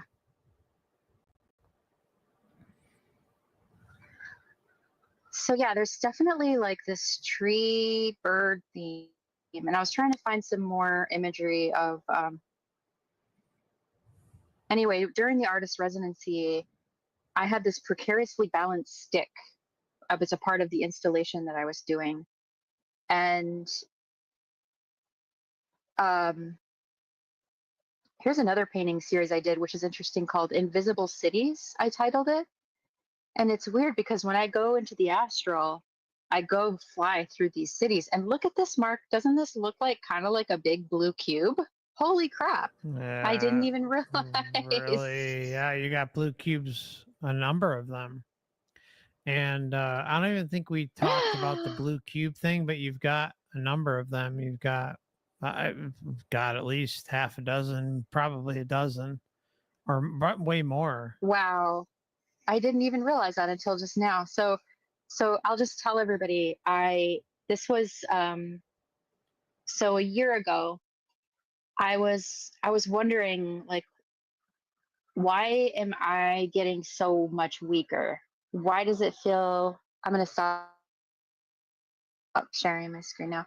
Why does it feel that I have some autoimmune disorder? Like my hands aren't working anymore. I can't hold a paintbrush anymore. I can't paint anymore. My hands are weak. My arms are weak. My whole body's getting weaker. I'm like laying in bed. I can't move. It's so painful. I finally get diagnosed. I understand that I have this. 8 months ago, I was diagnosed with this rare, incurable, progressive spinal disorder that manifests because it affects the flow of the spinal fluid. So it recirculates toxins back into the body because there's this massive scar tissue that's formed that only happens to people that have this predisposition to some connective tissue disorder. So it's like incredibly rare, and nobody knows how to treat it. And it's just one of the gnarliest things that someone can experience. I'm reading up the literature about it. The last year of my life has been absolute hell. Like, I can barely move now. I can barely pick up. I have to hire people. I have to, get these insurance programs through Medi-Cal and Medicare to help me pay for people to come in to help me make food and help me do chores and to help. I still have all my art around me, but I can't take it out and catalog it. I can't write anymore. I can't even really read. It affects my eyesight. So last year, after I found out I have this, I'm laying in bed, because I'm laying in bed quite a lot. But at this time, it was, I'm laying in bed thinking, like, why is this happening? What is there something in a past life that I did? Or is there something that's carried over from a past life, maybe if I had one, that is affecting me in this life? And so I go into this lucid astral travel experience that night. I'm flying. This time the cities are large, really big, like these amazing. I'm flying through this like ancient city. Like, what is this? I'm thinking, like, Atlantis? Is this like, what is this beautiful, futuristic, crazy city I'm flying through right now? Flying through the Any city. Greek resemblance? Maybe. I mean, it was just like Greco-Roman at opulent, all? Okay. amazing, huge, really extreme, like ancient yet futuristic at the same time. Okay. I fly through this city, and then all of a sudden, I'm like in flying up on this huge blue cube with all these nodules, like these blue neon nodules. And I fly through this cube. And then the next thing I know, I'm in this realm and I'm talking to this girl, and I'm telling this girl, I say, do you know about Valhalla? It's like purgatory, like this limbo. And I'm trying to relate it to her, these terms, like trying to explain what purgatory, limbo, Valhalla, like a Valkyrie, like what that is, like all that kind of stuff. And then I wake up, and I wake up and I get in my, I get in my wheelchair, I get up, I have to go outside and do something. As painful as it is, I have to get outside and do something because somebody accidentally threw something away in the trash and I had to go get it. It was like this ointment that I needed to use for my skin. And I'm out there and I'm like trying to get this thing in the trash. And I look across the street and there's this truck parked across the street and the license plate says Valkyrie on it. And I just woke up from saying Valkyrie in my dream, talking about Wow. Valhalla and the purgatory and flying through this blue cube. And then after being introduced to your channel and then being introduced to Dan Overwatch channel, and then I heard him talking about this cube. I'm like, what about? I knew that there was like something with like the black cube, in history, but I didn't know about this like big blue weird cube thing that apparently exists that I flew through, and then I was like in a realm talking to this person. What the heck is this cube about? And then no wonder I'm painting the cube over and over and over and over and over and over again like an insane person on these huge paintings, titling them Invisible Cities. I had no idea. What That's the heck? it's so wild because I haven't necessarily experienced the blue part of it, but I've experienced the cube aspect of things. I do like a ketamine IV, like a pretty high dose ketamine IV, like every like 6 to 8 weeks, depending on when I can afford it. And it's ridiculous. It gets ridiculously expensive, but it helps with my mental clarity and what I'm kind of going through on my own. But it's I feel sometimes. Well, I don't feel sometimes. It happens quite often where I feel like I'm weaving in and out of cubes. And like they kind of have a different representation within those cubes when I go through it. I mean, it sounds wild, um, perhaps unbelievable, but they feel like layers within layers within layers. Sometimes they're cloudy, sometimes they're colorful, sometimes they're vibrant, sometimes they're dull, sometimes they're dark. Um, Sometimes there's scenery, sometimes there's not. I mean, it's so you hear with breakthrough trips a lot. Uh, it's just hard to explain um, unless you've kind of experienced it and gone through it yourself. And I don't know. I mean, it's sometimes I feel like I'm zooming out of a out with a out looking down at a massive cube, but there's a bunch of small cubes within the main big cube. And then I kind of zoom into the small cubes. Not necessarily all of them, but I'm kind of zooming in and out of a few throughout my journey. It might not be a ton of them, but it looks like it's something on a grand scale, like probably hundreds of cubes, and they're not blue. They're just kind of almost like silhouettes, but they're cubes within cubes. Like there's one big one, and then there's the smaller ones that make up the big cube. It's wild, but that's all I can really share with you. I mean, and I want to share Mhm, the, mhm. sorry, No, no, no, go ahead. the picture I drew when you asked me what did the cube look like, and I drew that, There's a screenshot. and then I just put it up on the screen. Oh yeah, I'm glad you shared this. Yeah, it's so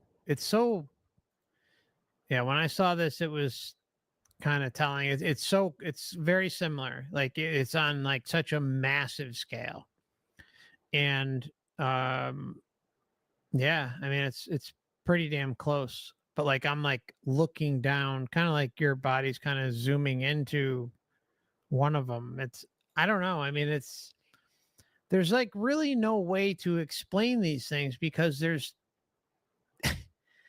it's just like everything just happens, and sometimes you're just kind of veering into certain different realities. But like I've been on ketamine before and various other psychedelic or dissociatives, and you can revisit some of the same places, which is weird. And we see confirmation after confirmation after confirmation from a number of individuals out there who go and visit and experience the same places, which seems to indicate quite clearly that these are actual places you can visit. Whether whether you can kind of um, program yourself to do something like that, I don't know. But because they're so prevalent in the breakthrough trip community out there who are sharing trip reports, it indicates heavily that these are constructs. These are not just something of the mind. And there's even similar entities, if not the same entities, within these pockets of reality or pocket realms, so we say. Um, One of the things that like you were talking about earlier, you almost felt like, and correct me if I'm wrong, but you were saying something similar that kind of rung out in one experience I had. I felt like I was in one breakthrough trip. I felt like, I mean, I was lost. I was lost, but I was also towards the middle end portion of where I was, I guess, exploring or just kind of traversing. I ended up in a very like the best word I could describe is like it's like a soft pillow uh embracing type realm. Not like love bomb realm, but it was like something was there, and perhaps um knew maybe I was kind of took a little bit, maybe I was giving a little too much that day. and and I just went into this soft, amazing embrace, and it kind of helped me land back down into my body, like very slowly over the course of like the latter portion of the experience. And I just landed it almost, I mean, it sounds insane, but it felt like I was almost in like I wasn't in a spaceship, but if I had to put terms to it, that's what it seemed like. It seemed like it didn't feel like, Star Trek or anything like that, but it felt like I was kind of in a protective bubble ship type thing, and I was just being softly and slowly brought back down to my body. And like there was even kind of like almost like a sound effect at the end when I had landed, and then I slowly started to come out of it and recovered.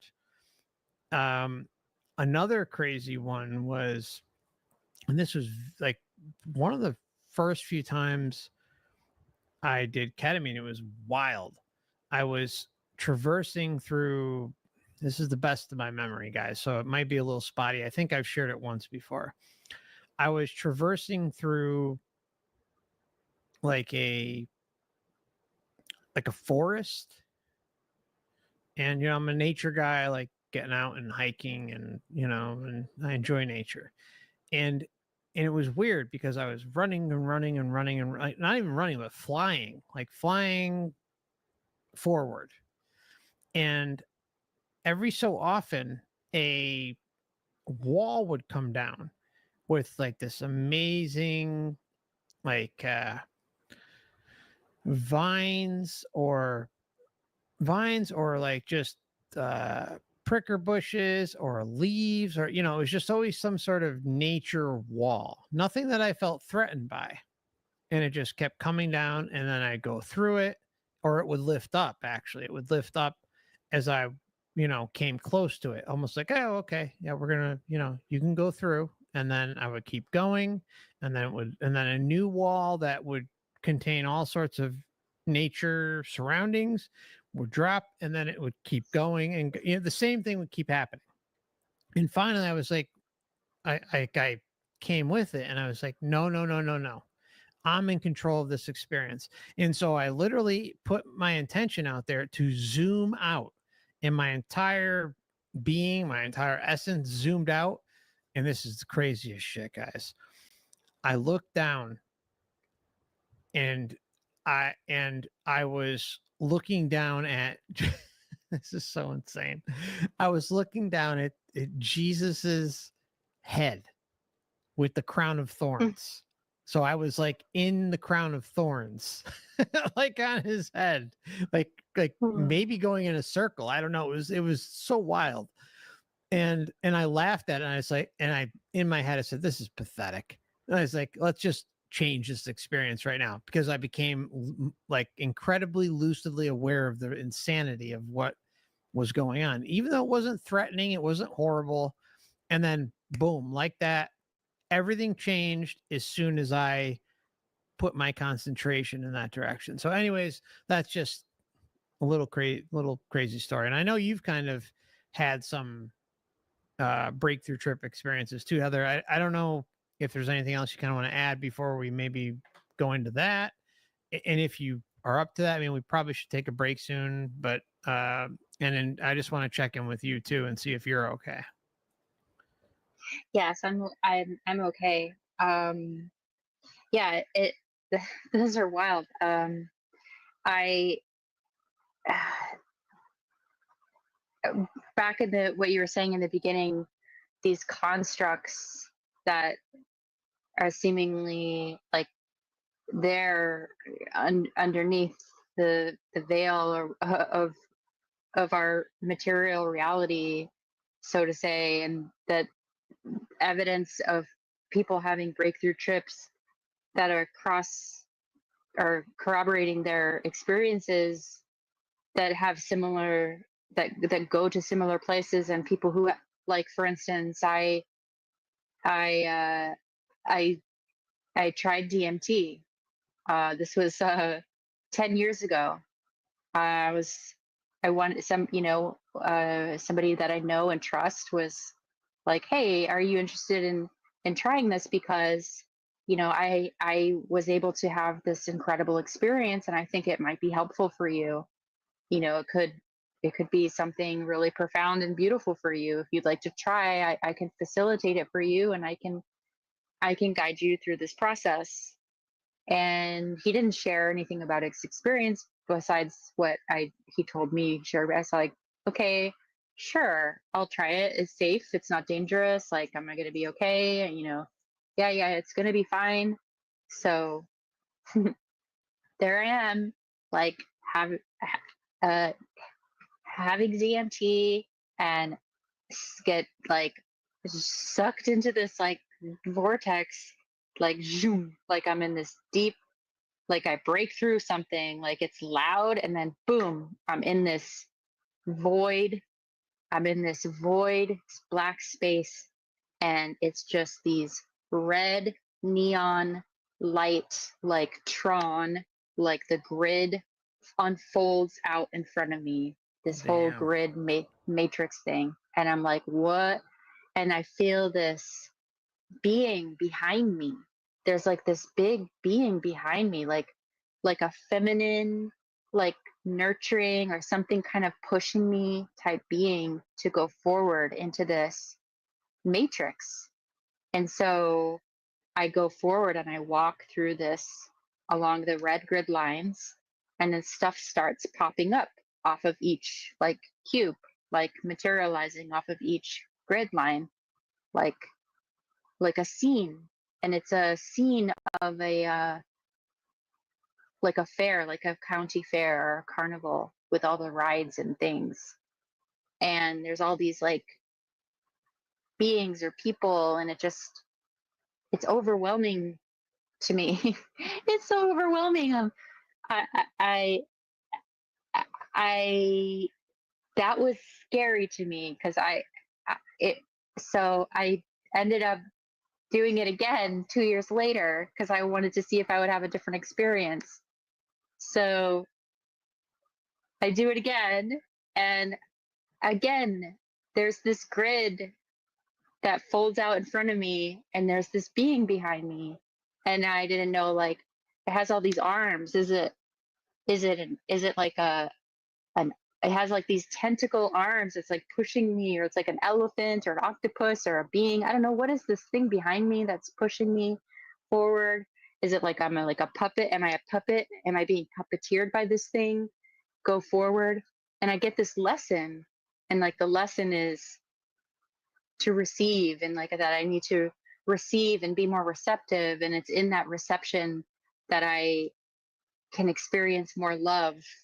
And then I'm like overjoyed because I feel like I found the meaning of life for my life or something, and I'm laughing, and I come out of it. And then I'm just like curious, looking online, like, do other people have similar things like with this grid?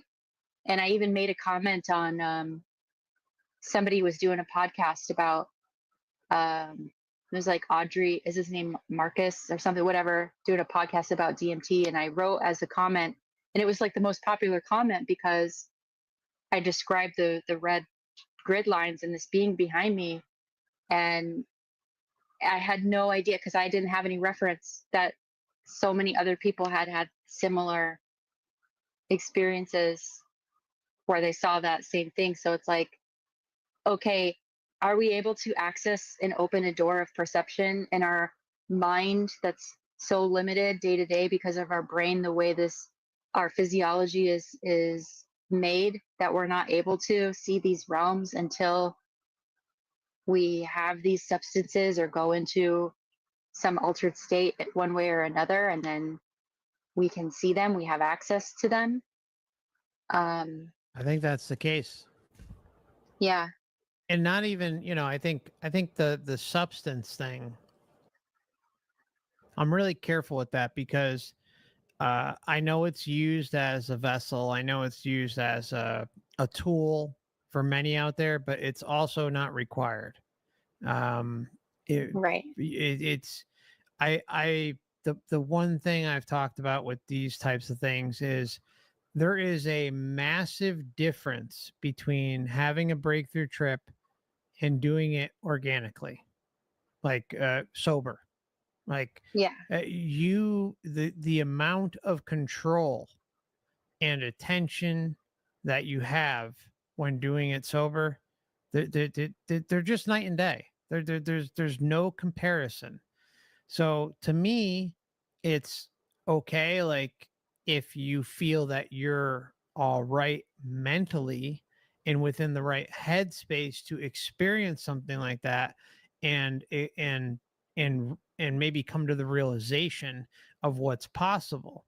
But doing something like that long term, or like every day or every week or every few days or something, it's just not recommended. It's it really isn't. It's Mm-hmm.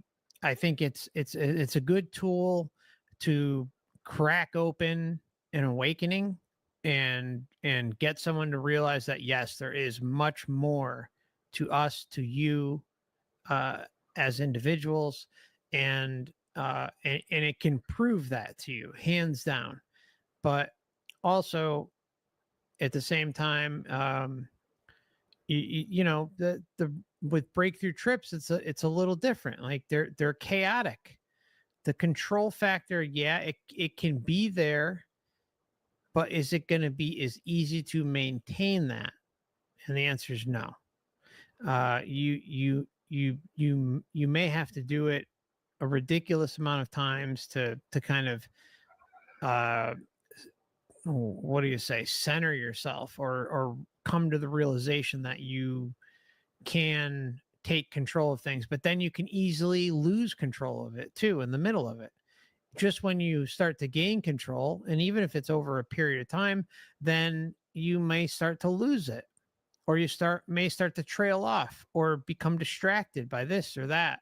And it's just not good. It's not the solution. When you can go out with a clear mind, a clear intention, and work towards the goal of leaving your body naturally. And this kind of goes to even a bigger point, guys. And that's about the deathbed, and about drugs, and end of life care. I think nobody here should suffer on their way out, but I also think there needs to be a clear directive. And again, this is just my opinion. I'm not telling you what to do. This isn't medical advice and blah, blah, blah. But I think having drugs cloud you, or at least have the ability to cloud you on your way out, is a slippery slope. I really feel that way. And that doesn't mean you should suffer. It just means that you should,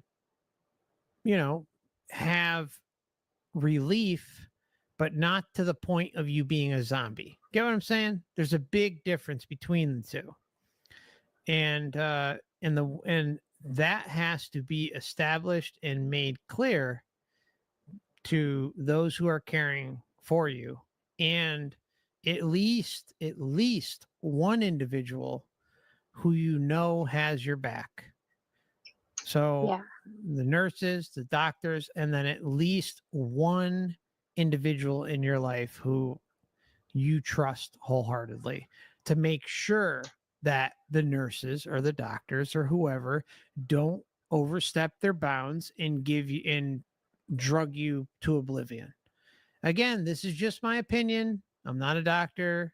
I'm not a therapist. I'm not a nurse. I'm not a hospice worker. But, at that point, you're on your way out anyways, right, guys? You're on your way out. It's the end of the road.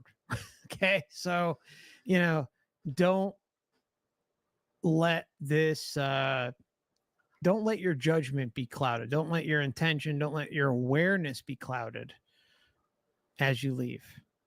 I That's just all I'm had saying. a um because what's going on right now with my condition and the way my quality of life is, and I'm really not able to get my needs met as I would like to. I need to be able to swim in the water. I need to be able to get into the water. I need to be able to like live somewhere that has a pool with a wheelchair lift that I can be in the water. I have been trying to do that for the past 2, 3 years because I know that's what I need, and I haven't been able to. And now I'm here, and I'm like renting this space in the back of somebody's garage, like an add-on unit. And I have this little tub in the back that I set up. It's basically a horse trough. And I'm trying to make that work to get my water therapy. It's not enough. It's not enough for my body. So now people are coming in, palliative care, like nurses and people, and a social worker came like 2 days ago. And she comes and she has this packet and she's like, this is like your 5 wishes. uh, Basically, you write down what you want. Do you want to go into the hospital? Do you want to be put on this or that? I'm like, no, I don't want to go to the hospital. I don't want drugs. I don't want prescription medication. I don't want morphine. I just want to. And this a social worker was like, I don't know how you're doing this. You are so strong. She said, if this was happening to me, she said, I would just stop eating and drinking and for 2 weeks and just go and just die. Cause like, uh, if you could see me and like what's going on here with me, it's so challenging to be doing this on my own.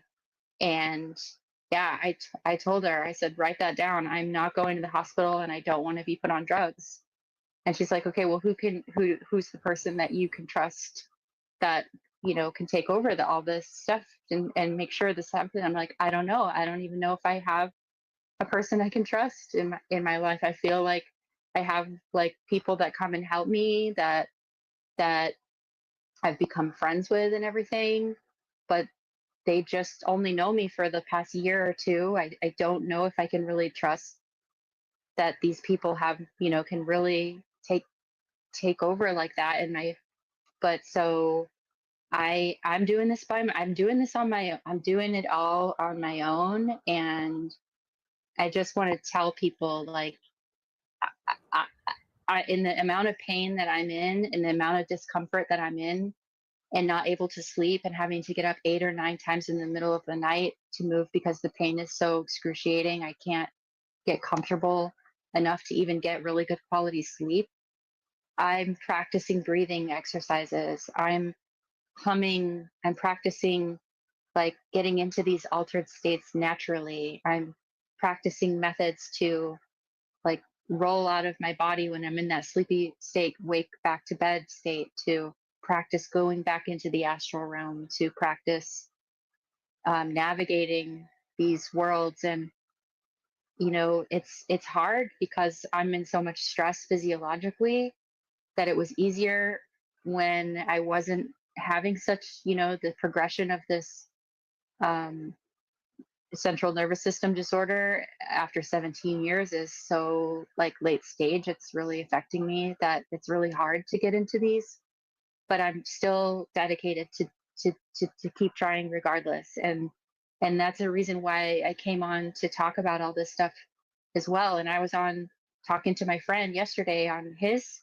channel about this. So this is the first, just not as in depth as I went in today because it wasn't my goal. I was just kind of catching up and having general conversation with him. But I did go over a couple of the things, but like this was like this, my intention to go as in depth that I did tonight with Mark and with everybody is to build up this resilience in me of hearing myself talk out loud, how strong, how all this stuff has happened, and I'm still here and I'm still perseverant to have this, not like just take the easy way out, take a bunch of drugs and numb out and turn into a zombie and just leave this life because of all, some people do that. It's some people, they say, it kind of annoys me when they say, oh, you wouldn't, you're only given this because you're strong enough to handle it. It's like, oh, I, you try, and okay, then that means I'm the strongest person that I've ever even heard of in my entire life. Nobody would ever do what I'm doing. Nobody could do this that I know of. People have it worse. Yeah, they're doing it, but it's really hard.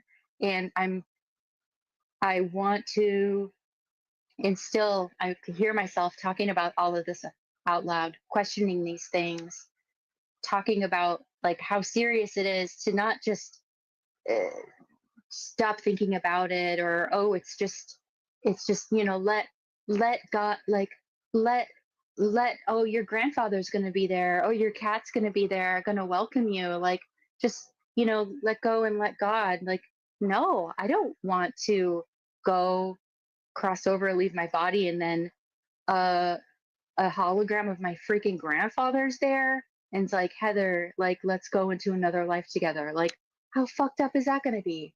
No, I'm not going to. I don't know if that's going to be. I don't know, but I need to talk about this, be curious, explore, and get pumped up, and be like, I'm in control. I don't want to come back and participate in this system that I don't agree with. My values, like when I was little and I was looking around, like, what is going on here? This isn't the way it's supposed to be. I'm not supposed to be here. I feel naive. How did I get here? I must have gotten tricked. Like, how the fuck did I get here? You know, I don't agree with the way things are going, this transactional system. You have to take from something to, and I brought that up to somebody the other day. I said, I don't agree with how we have to take from something to sustain ourselves. And they're like, oh, no, it's just the system that makes you feel like that, like society. And I'm like, no, we have to we have to take something else's life to sustain our life. We have to develop these weird dynamics of transactional type ways to get, our needs met one way or another. And then you come to a point like I've been choosing to be isolated for this period, more so because it's hard for me to get out. I can't, it's too painful. But I'm choosing, I'm not like, I would love to be living with a family. I would still love to be able to have the opportunity to, grow a garden and be able to live somewhere where I could be in the water. Like, I'm still holding out for that, even though this lady's coming with the 5 wishes thing yesterday, asking me what I want to do, as it gets closer, because, you know, I I'm not telling myself that it's getting closer, but I got to be realistic. I'm not able to do I'm not able to do the things. I don't want to be a downer, but like, I don't think that we should be scared to talk about this because it's too much of a downer. I have to hear myself saying this.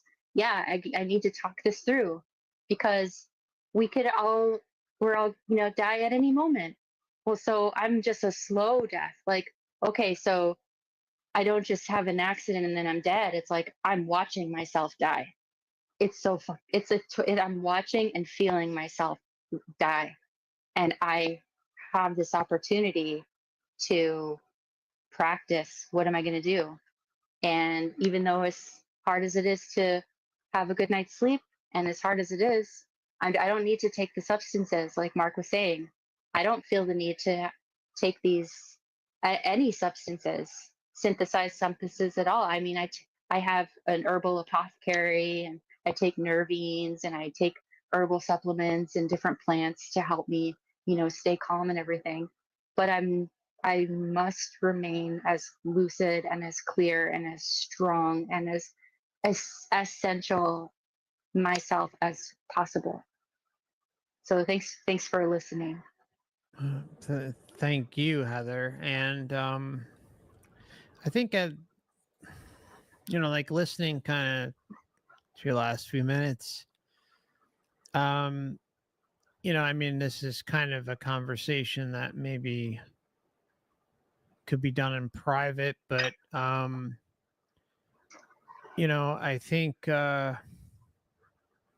is there a way to, okay, is there a way to get you to a local pool? Like, is there a way to, like, is there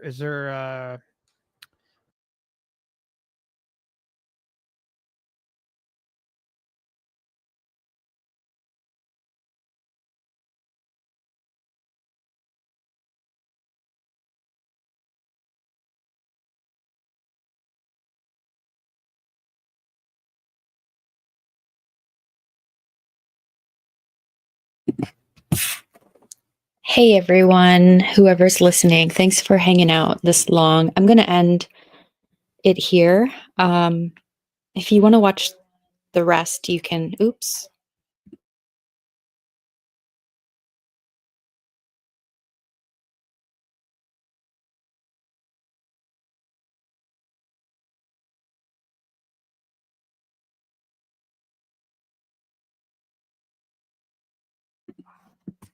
Oh my goodness. So I forgot to mute my iPad that I was listening on, and I'm also having nerve pain at the same time. But yeah, I'm stopping the interview with Mark now. If you want to watch the rest of it, you can go to his channel and just search Heather in the search bar and it'll come up. And I put this on my channel so that I can take clips out of it easier and kind of just highlight in smaller videos some of the main points that I made, because I know this was quite long and I didn't intend on having it up. I don't know. I guess I didn't realize how long it actually was when I put it up earlier. But thanks for anyone who's still here, hanging in, hanging out, listening. I'm going to end this stream and just continue on resting And oh, hey, quantitative disease. Nice to see you. Yeah, there was some,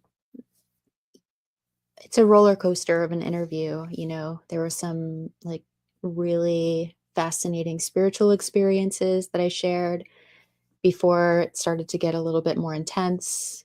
So, yeah, I'm going to clip out the segments and share them more succinctly in the future on this channel. And I'm just going to be taking it slow and making, um, yeah, little videos. Anyways, I don't even know what I'm saying. I've just been zoning out listening to this interview again. It's been a long time. Well, it was 3.5 months ago or 4 months. Um, but yeah, I'm looking forward to see what I share in the future on the Subtle Realms channel as I kind of tap in and tune into um, this wavelength, I guess, that I get into when I'm by myself and during the day and it's very quiet and I'm just mindfully going through my processes of making food and watering my plants outside and noticing animals and just having fulfilling, beautiful experiences while I am simultaneously experiencing this incredibly horrific challenge that I've got going on in my life. And um, trying not to add more hardship on top of what I'm already experiencing. Um, so just trying to take things slow and be gentle and work on my inner narrative so that my self-talk as well inside my mind is peaceful and supportive, and continue practicing with these breathing exercises and accessing other dimensions or realms or states of consciousness or states of awareness um, throughout the day or before sleeping, or like practicing waking up during dreams and then leaving the dream. So, yeah, I'll be continuing sharing. And I'm, like I said, looking forward to seeing what it looks like. And so stay tuned. And I hope you have a good rest of your day or night. And yep. Okay. Going to end the stream. Take care, everyone.